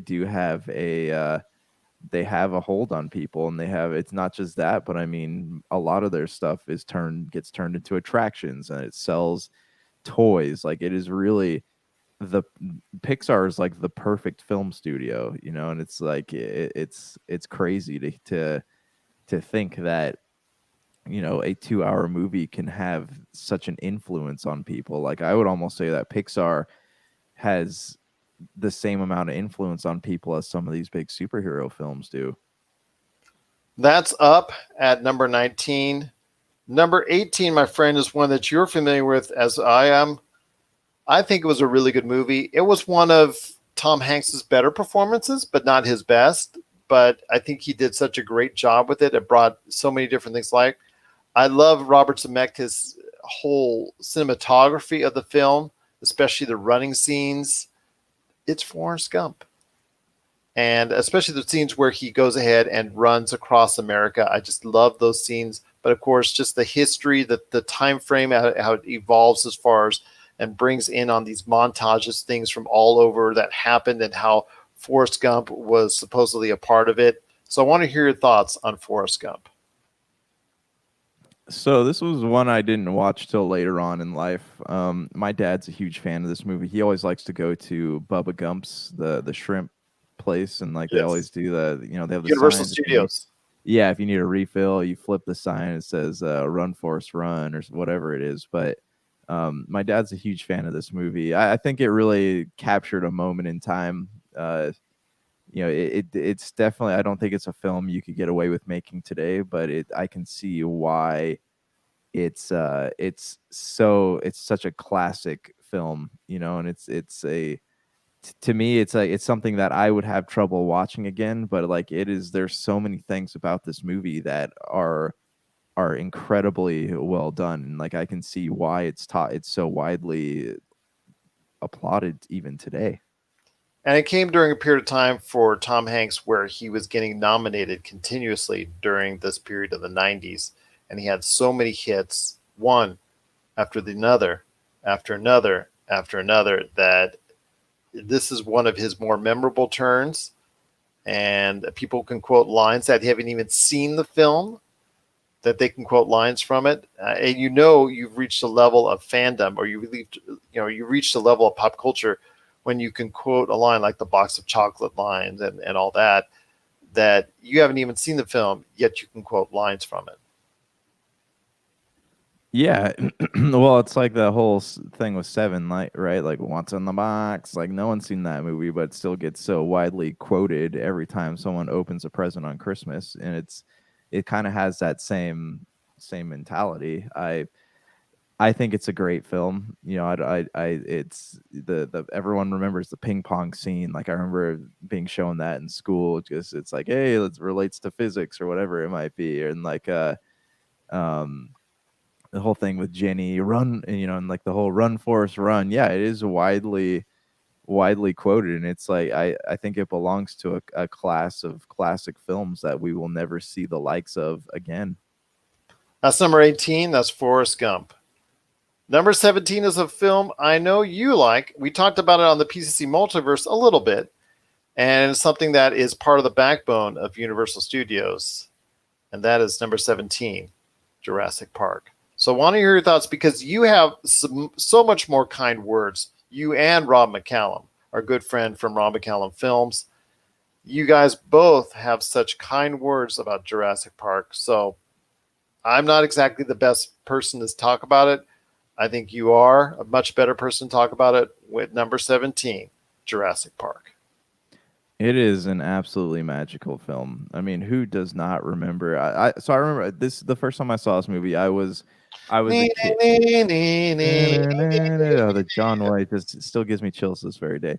But I remember I was a kid and I had uh my parents. I think I was like 6 or 7, and this movie came out. I was on vacation, and me and my dad went to go watch this movie in the theaters, and like he knew that I love dinosaurs, and like he just took a risk on the PG-13 rating for me. But I remember being horrified, and I remember feeling like the magic in my bones. I remember the whole spectrum, all of it, and it was the first time as a kid. You watch. Growing up, I'd seen E.T., I'd seen Close Encounters of the Third Kind, I'd seen Angels in the Out, like all the kid movies, the kid movies that adults are like, oh, it was a really well done movie. But I worked on Angels in the Outfield. Yeah. Whoa. Nice. Yeah, Nice. that was more wire removal. It wasn't too much work on it, but yeah, okay. That was a good film, man. But I'm yeah, glad you enjoyed it. It was I don't know. It was just. But anyways, Jurassic Park. Go ahead, back to Jurassic Park. The slasher film for me. It was the first time that I had experienced the true magic of movies. And even as an adult, they're even as an adult, I still feel that today. Like that scene. I've been going back through Jurassic Park recently, and like that scene where they're driving up on the hilltop, and they stop the cars, and they get out, and they see the brontosauruses, and that the John Williams score plays.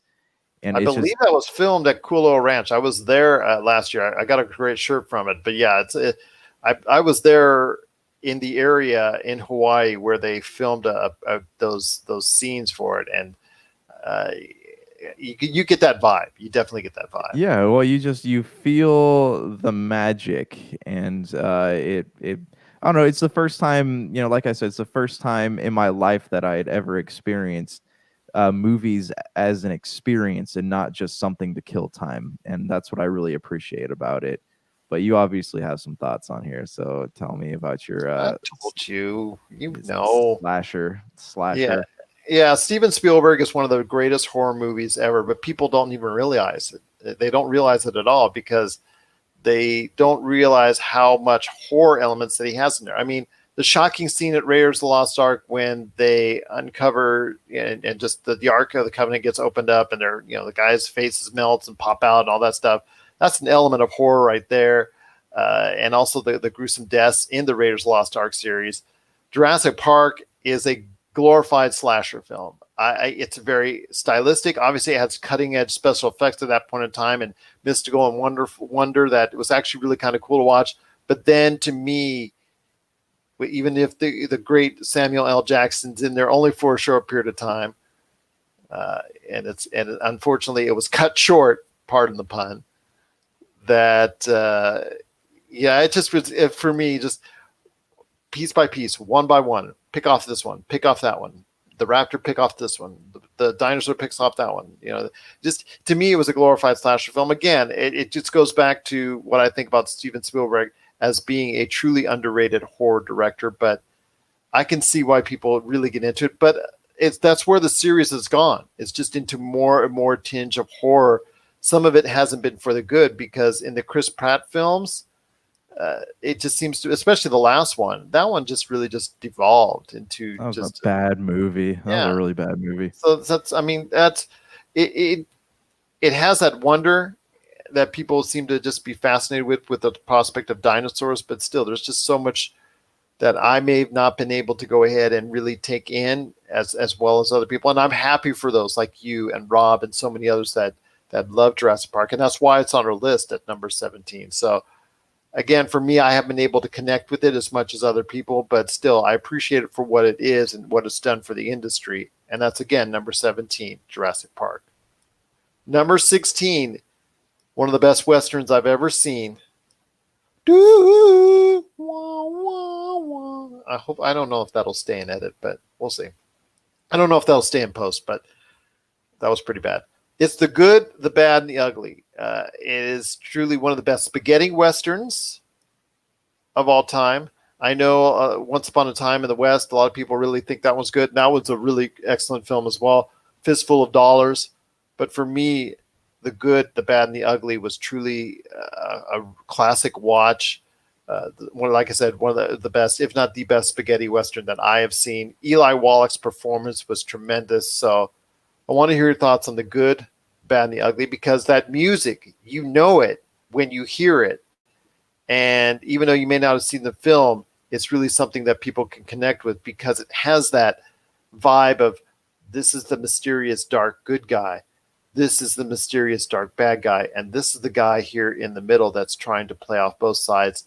And you don't know which side he eventually leans on. I'll be honest, it's been so long since I've seen this movie. I don't remember too many elements from it, but yeah, it is I guess you can say, the quintessential Western flick, as they would say. It kind of defines heaven, hell, and purgatory in the middle when you really look at it. Right. Yeah. Like it is, what people refer to. It is what people reference when they talk about Westerns, right? You have your few great Westerns. You have The Good, the Bad, and the Ugly, The Outlaw Josie Wales. You have Tombstone, and I would even go as far to say Unforgiven could be one of those films. But it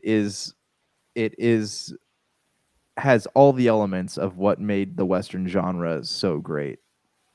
Absolutely. And that's number 16, The Good, the Bad, and the Ugly. Once again, we truly appreciate everybody watching and listening right here at the Pop Culture Cosmos. This is the Pop Culture Cosmos. We're counting down our final set of films in the top 100-ish movie countdown, as voted upon by our followers, listeners, viewers of the Pop Culture Cosmos. Number 15. Number 15 is a controversial film for different reasons. And that is Star Wars: The Force Awakens. It's kicked off this new wave of Star Wars films, which some were glad to see, some were not so glad to see. Obviously, a lot of people were going to give it a try at first because it garnered just over $2 billion at the box office. Critically, it was okay. For me, it was okay. It led off a series of okay films in the Star Wars universe, ultimately culminating in the not-so-great Star Wars Rise of Skywalker.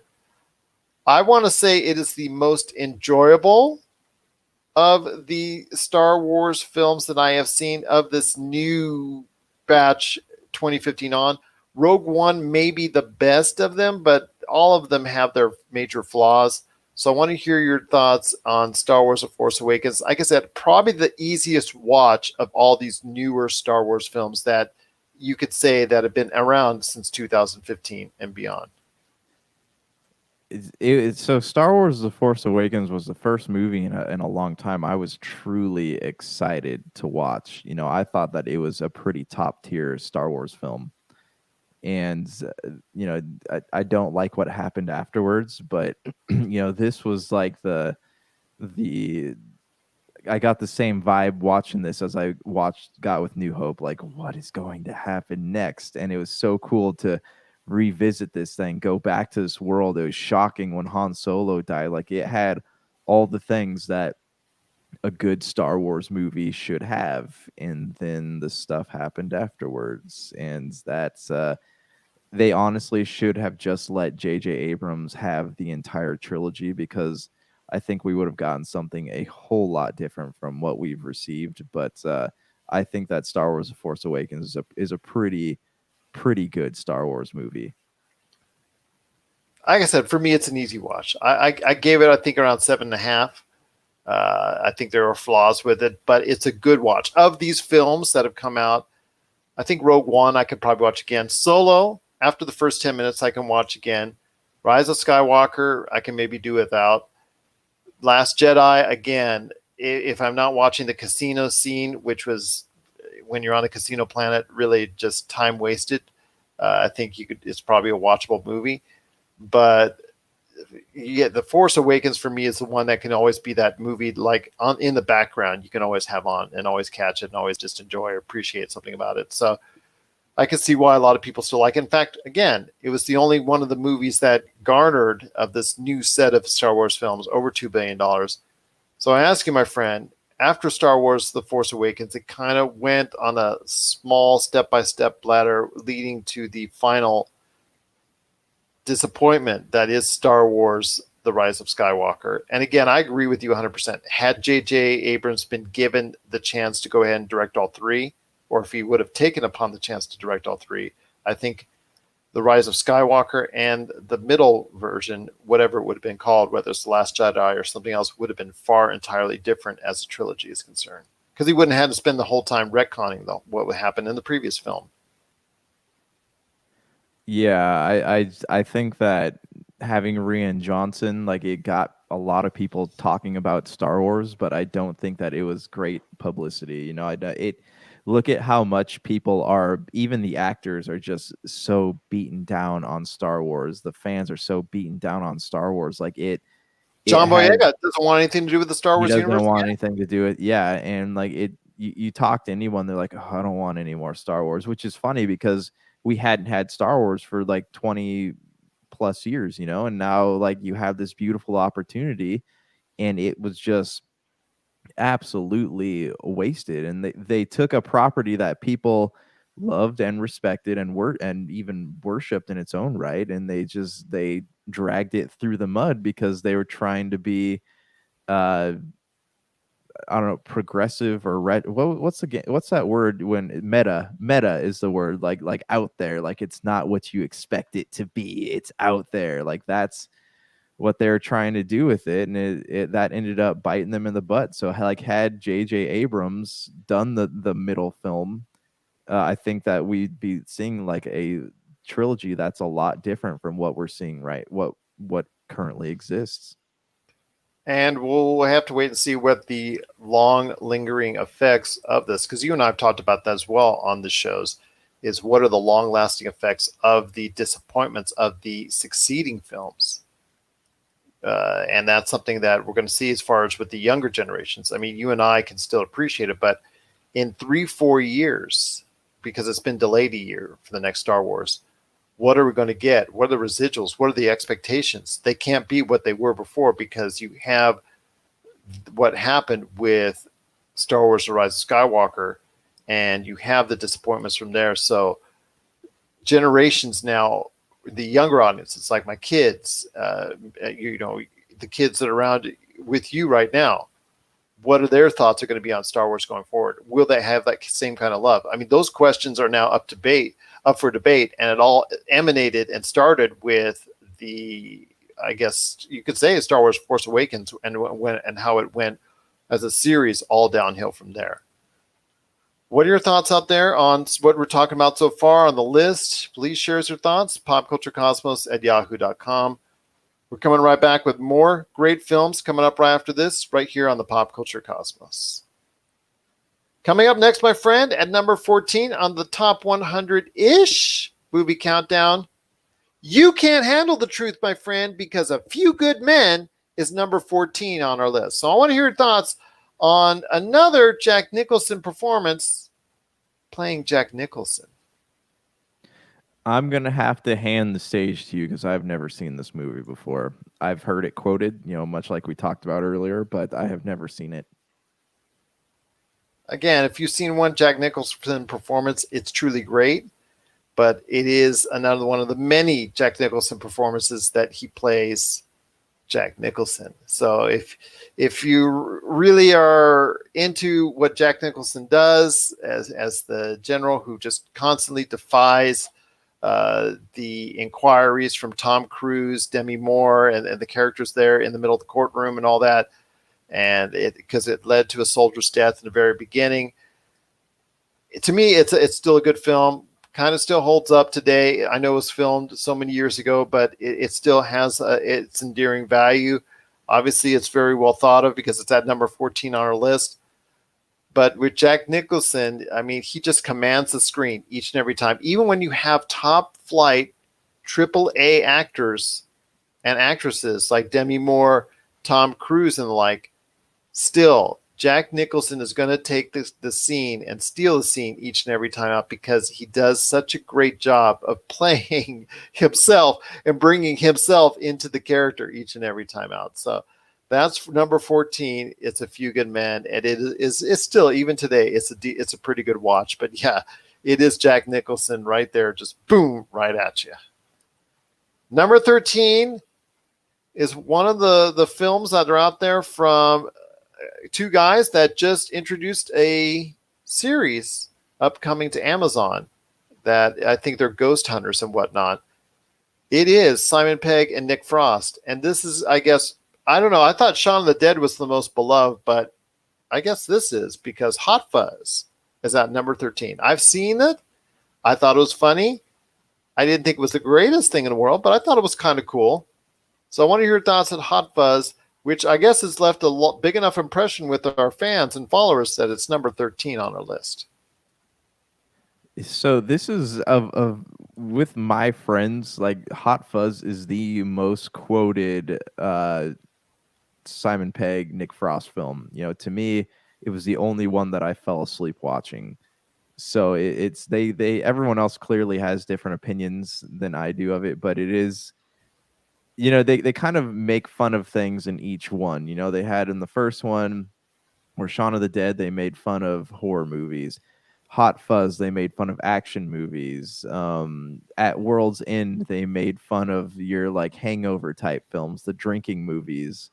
So Hot Fuzz is kind of, to me, it is funny, but it's not my favorite. But it does have a lot of like, it hits home, with a lot of the quotes like, "Hey, you've never seen Point Blank," or "You've never like took your gun and fired up in the air and screamed, ah," like in every action movie in the 90s, somebody did something like that. So, yeah, it does have a special place for me, but it was not my favorite of the trilogy. Yeah, it wasn't my favorite either. I really like Shaun of the Dead of the three, but they're all funny movies. They're all good movies. The World's End maybe is probably the number 3 of the 3, but Hot Fuzz is pretty good. I mean, I enjoyed it for what it was worth. And that's Hot Fuzz at number 13. Number 12. This was something that's high up on my list and a lot of other people's. And it is the best Star Trek movie, maybe?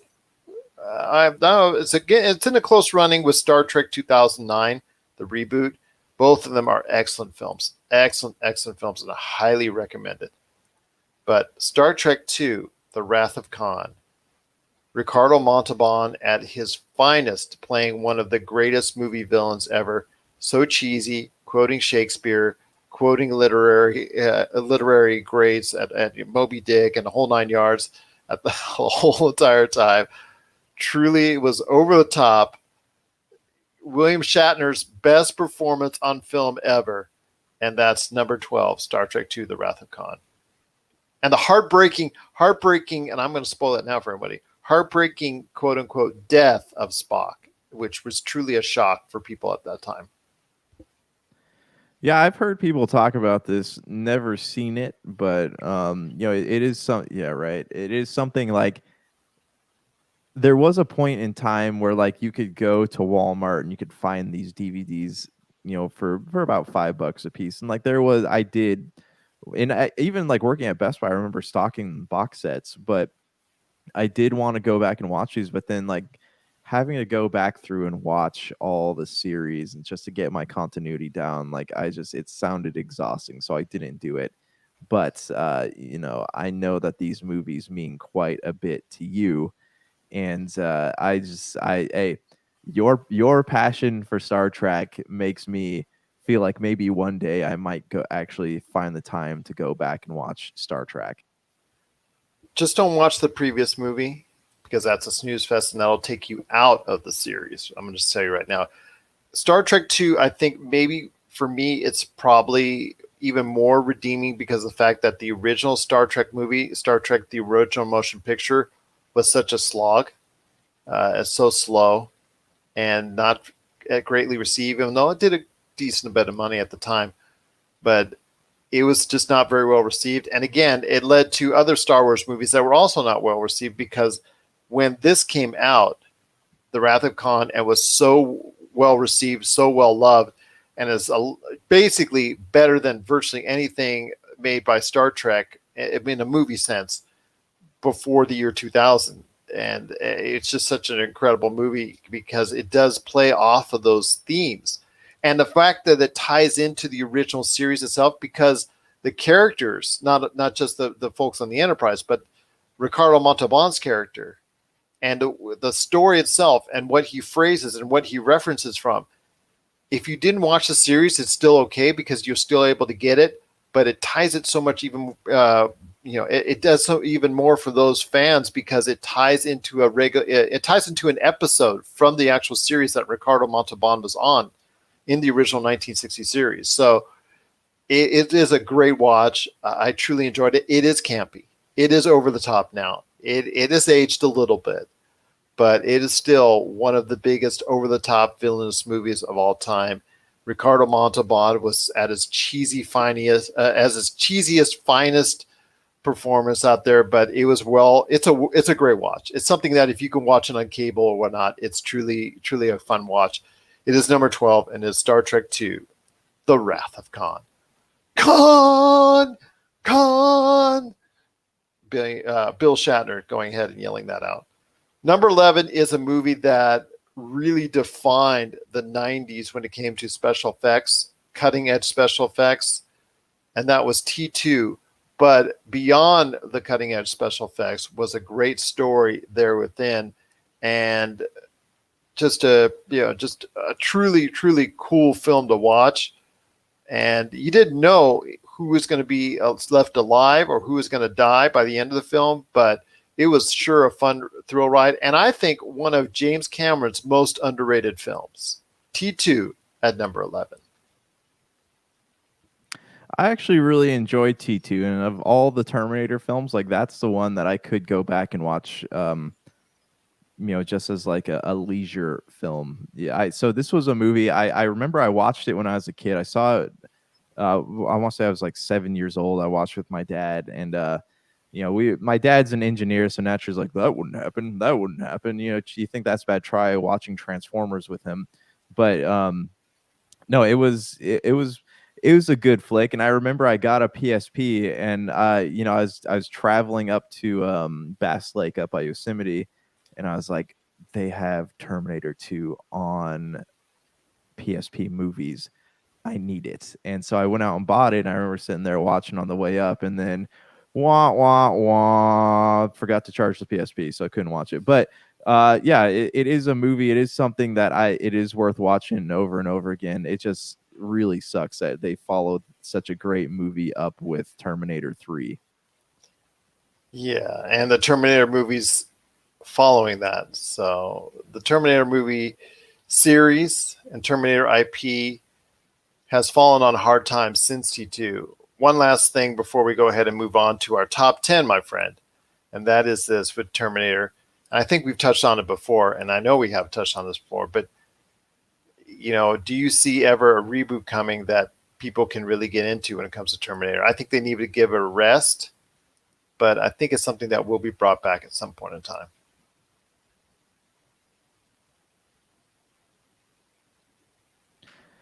I hope so. There's so many Terminator movies. If they could find a way to tie them all together and then make people interested in Terminator again, like I think it's possible because it's a very interesting world. It's a very interesting story. I just hold on, sorry. My pens fell apart here.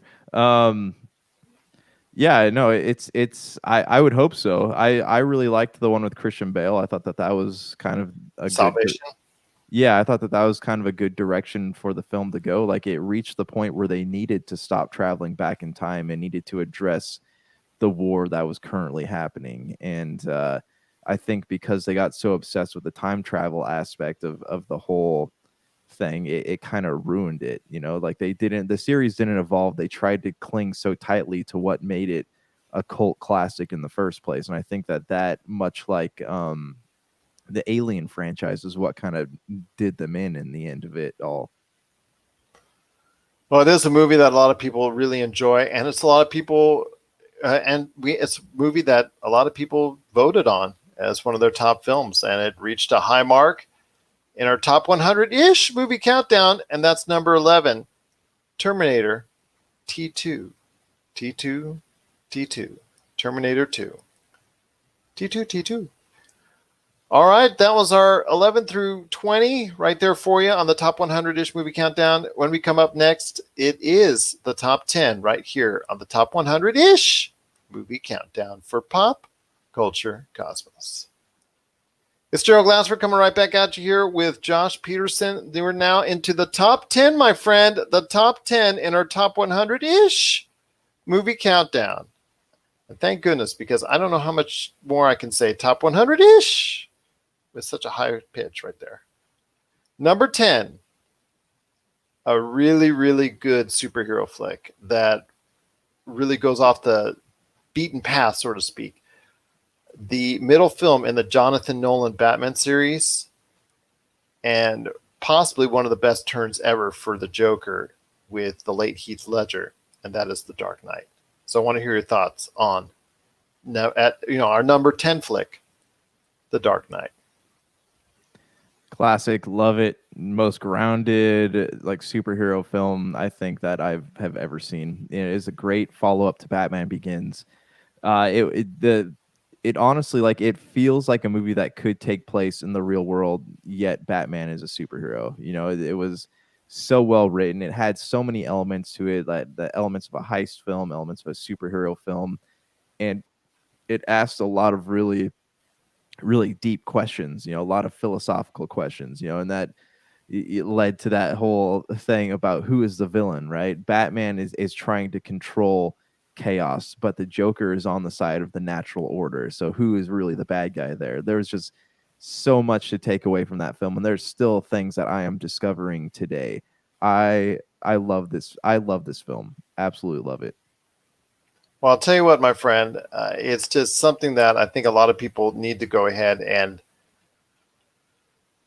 check out, because if they haven't, it is truly one of the defining best superhero films, and that is The Dark Knight at number 10.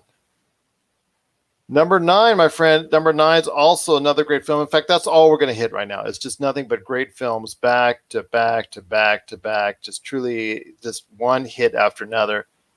And that is the best movie, in my opinion, in the Marvel Cinematic Universe.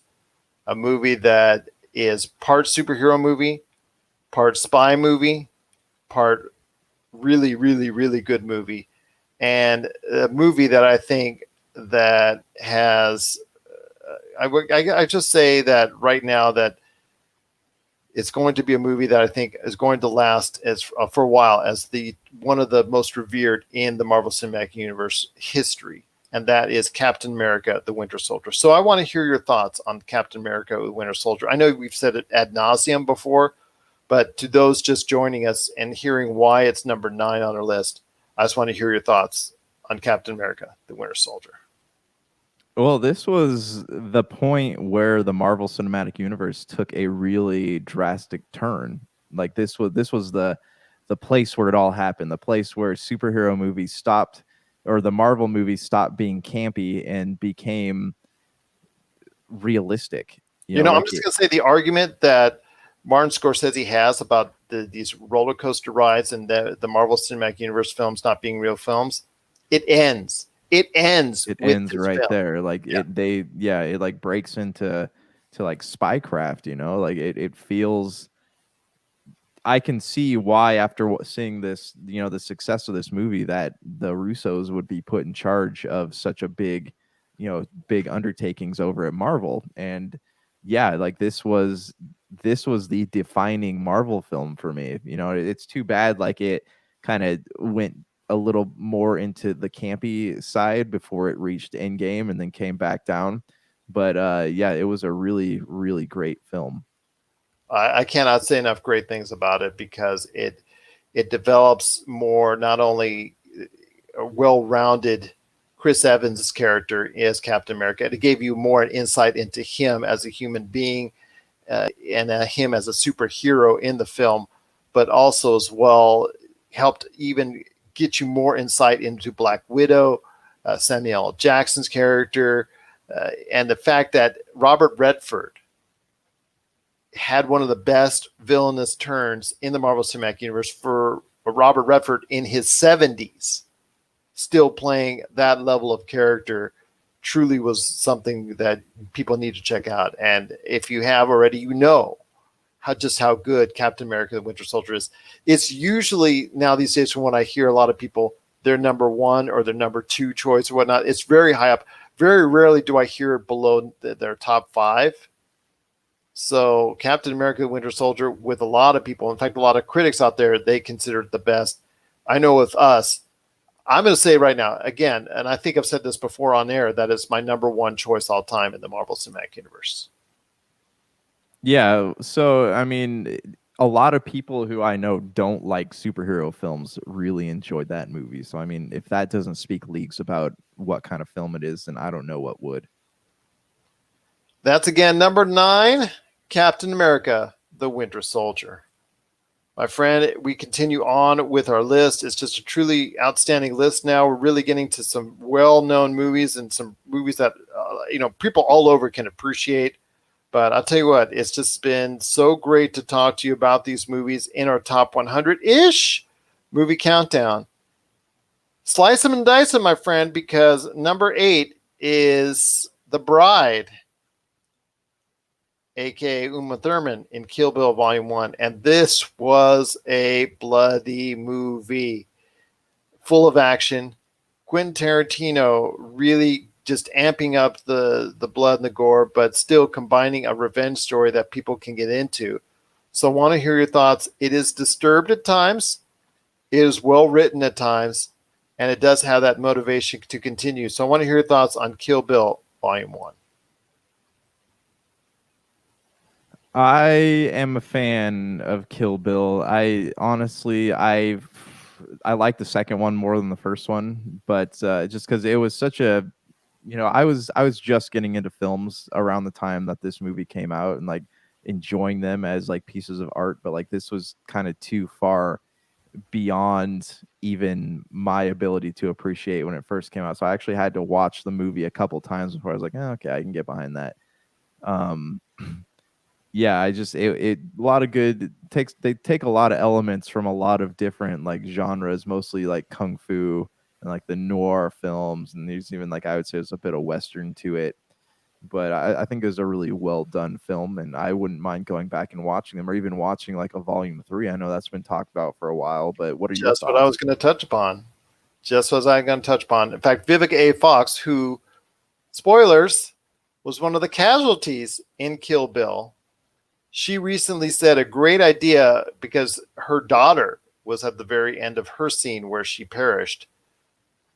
Having a real life actress, obviously one of the biggest actresses right now in the movies, Zendaya, play that young lady in the first film, the daughter of Vivica A. Fox, having Zendaya go on the revenge tour after The Bride. I think that would make a great Kill Bill Volume 3. Yeah, I agree. I mean, she's got the star power to do it. So I mean, that would be really cool. But then would it defeat the whole purpose of where the movie wound up? Is a Tale of Revenge, Uma Thurman's Tale of Revenge, but I mean, they would have to make, because you liked Uma Thurman in that series, so you'd have to do something to villainize her to really like get behind that, or else it would just kind of seem, tragic and unnecessary. Well, it is a great movie, a lot of fun. I do think you need to see both Kill Bill Volume 1 and Kill Bill Volume 2, but it is something that a lot of people should go and see if you can handle the violence, because there's, it's Quentin Tarantino, and this is one of Quentin Tarantino's, even for him, one of his more violent films, and that is Kill Bill Volume 1, and that is number 8 on our list of the top 100-ish movie countdown. Number 7, foreign film, A Meal, something that actually appeared quite a few times on our list as far as the top 10 lists are concerned. So I have seen it in the past. I thought it was very good, funny, had a nice flair to it. I don't know if you've checked out this movie, A Meal, but it is something that if you're really into foreign films, Josh, I think it's well worth your time. I have not. This is one that people have always tried to convince me to watch, and I never did. I would be interested in watching it. I just like it. I'd have to have the time to sit down and do it. And there you go. That's number 7. It is A Meal. It is a French film that a lot of people will have to get into. I think if you can handle subtitles in your films, I know some people just get turned off at the prospect of watching a film with subtitles. It is well worth your time. It is A Meal. It is a really good film. I really enjoyed it. And it is something that it does have that international flair. And I cannot say enough good things about A Meal at number 7 on our list of the top 100-ish movie countdown. All right, my friend, this is a movie that you and I have both talked about a lot on this show, and we understand that it did not make it was a disappointment. It was a disappointment at the box office. It has garnered a new life on home video to the point that it's earned, since it came out on home video, it's just behind the Marvel movies and the Star Wars movies as far as really making a lot of money, because of the fact it was so well done as far as from a cinematic standpoint. People have got to have it. Cinephiles all over the place rave about it. The colors, the story, the interest on it. People thought at the time, oh, it's running a little bit too long, or is this and that. We're not. It ended up being one of the, again, best-selling movies on home video since it's released. And that is Blade Runner 2049, a movie which you and I, at the year it came out, which I think was 2017, was our number 1 film. So I want to hear your thoughts on Blade Runner 2049 one more time, because we will continue. I think as far as the longevity of the show, from time to time, throw out how much we truly enjoyed this film, a film that was a successor to another truly great film that was made 30 years prior, but still was able to do a great job of connecting the dots. And not only a great performance by Ryan Gosling, but Harrison Ford in one of his best turns of the modern era ever. The emotion that he displayed, he has not displayed in almost any other film in the modern era. So I want to hear your thoughts on Blade Runner 2049, a masterpiece by Denis Villeneuve. And I think just a truly warranted sequel of Ridley Scott's genius film. Well, let's talk about this, huh? We are both avid fans of Blade Runner. I am. Hold on one second. So this was one of my all-time favorite films, and like I am probably one of the few that wanted a longer cut. I guess when the movie was originally cut, it was like 4 hours, something around that. I would have loved to be able to watch something like that. Um, but yeah, like it has, it asks a lot of like it's very philosophical, even like theological in itself, right? Like the whole um is it right for us to create life and then limit what that life can do? And that's something that we don't, I think that's what turned a lot of people off about it, was the fact that like I don't know if people have the ability to really think about that kind of stuff while watching a movie anymore. You go back to the 90s, there's a lot of films like that. Jurassic Park would be one of them. Well, people will run off by the running time, which is kind of funny because we've seen films like, for instance, Avengers Endgame Yeah. have a long running time. So people will run off by that. And even though it came out to glowing reviews, Yeah. and everybody was just seemingly that watched it just truly loved it, people weren't going to the theaters to go ahead and watch it, which is truly disappointing because they couldn't connect to the original film, because the original film was a cult hit in its own, but it only left a certain segment of the audience watching, that had actually recognized it for what it was. Yeah. But yeah, it's just something that I'm hoping that there's a trilogy to this and an ending of it after Denis Villeneuve gets done with Dune, that he'll once again, or Ridley Scott, who's in his 80s now, will still be able to go ahead and finish off this trilogy, because I think it truly deserves it. Yeah, it does. I mean, I think Denis Villeneuve would be perfect to carry it on. I know. I mean, I'm curious. I know he had expressed interest in creating another Blade Runner film. I'm curious, with once Dune is finished, will they give him that opportunity? Will Dune be successful enough to allow him? It's the same thing. Like Vin Diesel makes deals with Universal, right? I will do this next Fast and the Furious movie, but you have to do another Riddick movie for me. And so I wonder if there could possibly be a scenario where that would happen, because I really love it. Because at this point, Deckard can be a side character. We've seen, and that's kind of what happened in Blade Runner 2049, right? With Ryan Gosling's character. But yeah, we can kind of, this is a third film would be a good opportunity to kind of, relate the story that has already happened, while at the same time carrying on what people love so much about those films. And if you're a fan of Altered Carbon, I would definitely recommend you go out and watch Blade Runner. 2049. Well, both of them. Well, we'll get to the other one here in a second. Oh, did I spill that out? Blade Runner 2049, one of the most visually stunning films I have ever seen. I saw it on IMAX, and it was one of the greatest performances as far as from a filmmaking standpoint I've seen visually. Just truly awesome. And that is our number 6 movie on our top 100 list. I mean, again, it's not just us that think so highly of it. A lot of other people did too, that saw the film, truly were taken aback by it, and truly enjoyed it. And again, it's one of the better selling films on home video since it's released on home video, and it's done remarkably well there.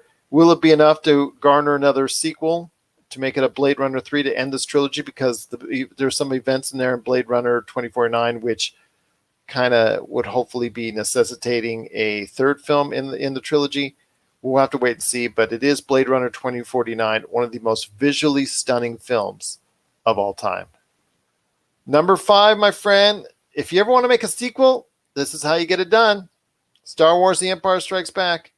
Don't tell me on the rumors I heard, it's just rumors right now, but I heard Darth Vader is like Luke Skywalker's uncle? No. Let me give you a hand and tell you that. Did you get what I said? Did you get the joke there? Yes. Did you get, okay. And all right, cool. Sliced off, yes. No. Yeah, great film. Oddly enough, that was the first Star Wars movie that I saw. Which is weird because nobody told me that there was a movie before that, so I felt dumb having not seen it. But yeah, great film. Yeah, that was the one thing, like growing up, you could not. This was Empire Strikes Back is probably like the most spoiled movie ever made, and it still is. Like for a little kid growing up, going out to the playground. Oh, and there's this part where Darth Vader goes, "Luke, I am your father," and then you're like, "Oh, you son of a B word! I still haven't seen the movie." Like it still is widely spoiled today. And let me ask you this though: what about this movie makes it such a loved film compared to the others?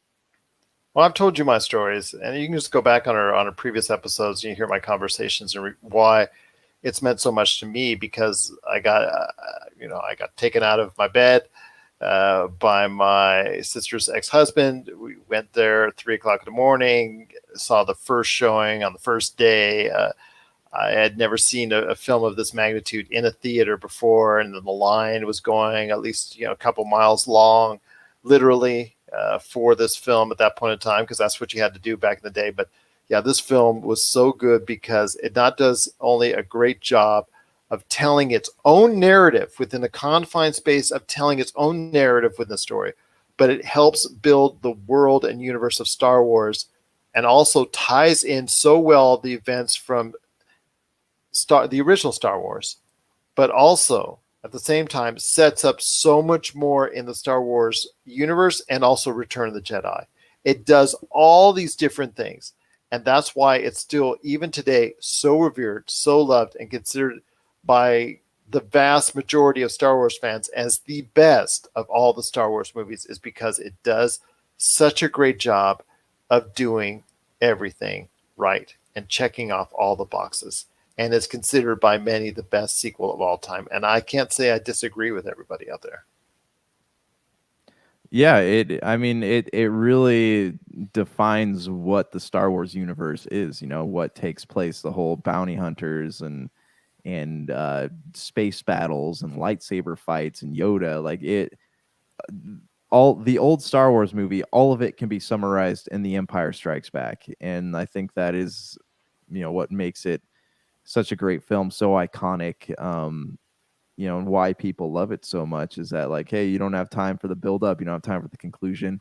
This movie will summarize Star Wars. But then again, you can't just watch Empire Strikes Back, because Star Wars is a very continuity heavy franchise.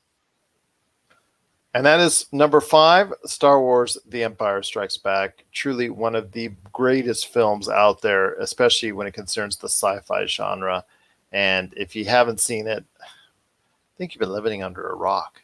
But hey, Star Wars is not for everybody. But if it is, you know about The Empire Strikes Back.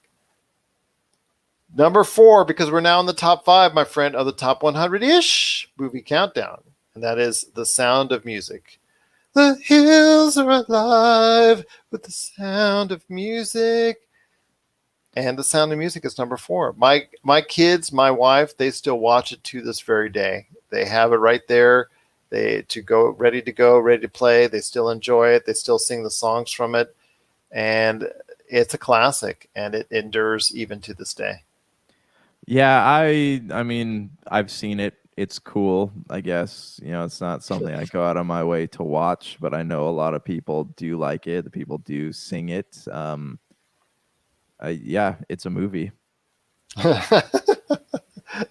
Yeah, it's a movie. There you go. That should be on the back of the box right there, the quotation. Yeah, it's a movie. But it is The Sound of Music. I mean, as far as musicals are concerned, just the songs in it, there's so many that are remembered so fondly even to this day. And it's resonated with audiences, again, like we talked about with the Pixar movies, young and old. And that's The Sound of Music at number 4. Number 3 is a much beloved film. I like it. I'm not going to say, yeah, it's just a film, but I do realize and understand where it's placed in movie history. It is one of the most beloved films of all time. It's considered one of the best films of all time. That and The Godfather Part 2. It is The Godfather. So I want to hear your thoughts on The Godfather. This was a one I had to watch for films for my film class. I mean, It's good. It's long. It's not something that like your average film goer today would be willing to sit through. But if you're a real like fan of film as an art, then yes, this is definitely a very well done movie. And that's number 3, Godfather. Obviously, Marlon Brando. I'm gonna put it here. I'm gonna Marlon Brando. Put it here.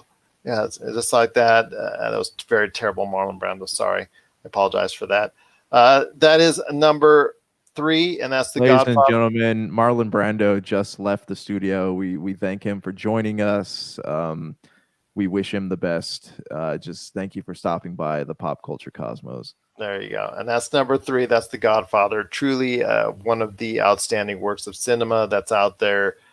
I think it's okay. But again, like Josh, I think it's a little long, but that's just me. Obviously the performances in there speak for themselves. So, and it's just such a high profile cast. You got to say that everybody was working at their top capacity on that one, including Marlon Brando himself, the late Marlon Brando. So that's number 3, The Godfather. Number 2. All right. That's the one where you and I were going to be really enjoying on this one. Number 2, which I was hoping was number 1, but unfortunately it's not number 1, but it's number 2. It's Blade Runner. So I want to hear your thoughts, my friend. We talked about Blade Runner 2049 and it being a worthy sequel to this awesome, awesome movie that helped redefine the sci-fi genre. I don't know. I'd say, like, in my opinion, it kind of defined what sci-fi should be. It's not Star Trek by any means, but I mean, as far as like what a great sci-fi movie should incorporate, I think it is the quintessential movie for me. It's like I had never seen a movie like this. And I know there's so many different cuts of it, but like I had never in my life seen anything that like the colors are so vivid, the story is so deep and intelligent. Like you have to watch this. This is a movie you have to watch 4 or 5 times before you like really start peeling back some of the layers that this movie has to offer. It has some typical 90 tropes in it. As far as It's 80s. yeah, as far as like how the acting looks. But I mean, this film was so far ahead of its time. Had it been made today, like I think it would be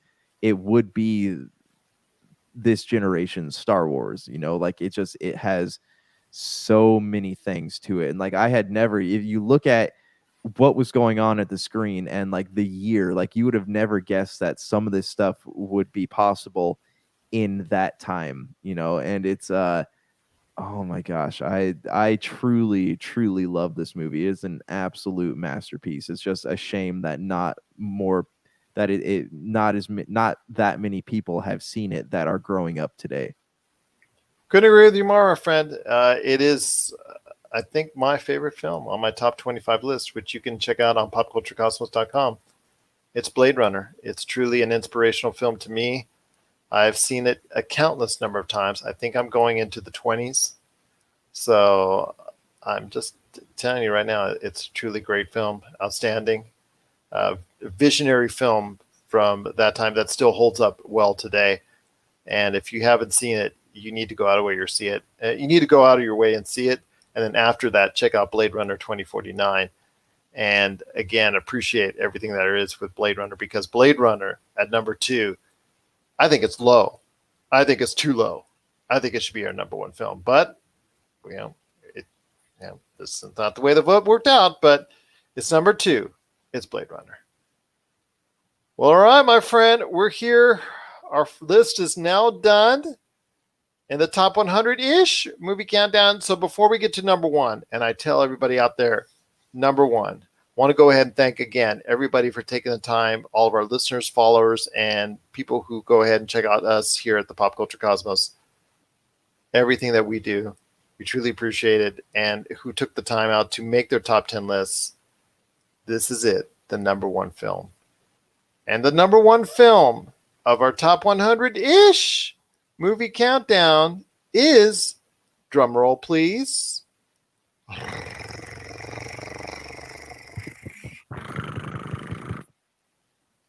Pulp Fiction. A movie that just catapulted into life as far as exploded at that point in time. I remember watching it in theaters. It was amazing for what it was. Quentin Tarantino exploded as a director after that because of just how different this movie was at that point in time. Nobody had seen anything like it. The imagery, where the story went, the storylines, the acting, it just did a lot of things that no other movie at that point in time had done. I want to hear your thoughts about our number one movie, my friend, Pulp Fiction.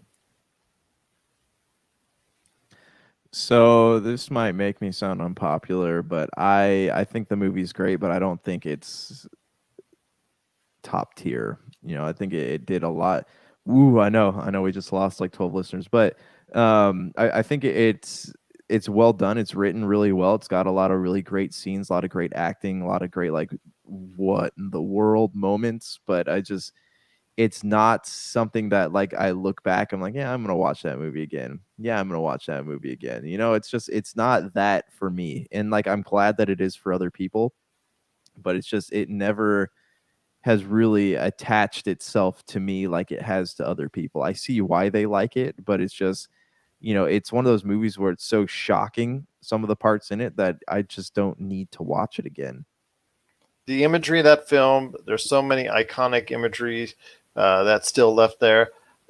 Even with the dialogue that Royale with cheese, with John Travolta, Samuel L. Jackson, a lot of the righteous man, the path of the righteous man, that was put into The Witcher Soldier. People gets to go ahead and see that Easter egg in there. Samuel L. Jackson's performance, everybody in there involved. Bruce Willis was just so outstanding. Harvey Keitel had a turn. Uma Thurman was great in it. So just an all-star cast doing a great job. Such an iconic film. The movie that now has, at that point in time, cemented Quentin Tarantino as a director that people wanted to work for and one that people wanted to go ahead and follow.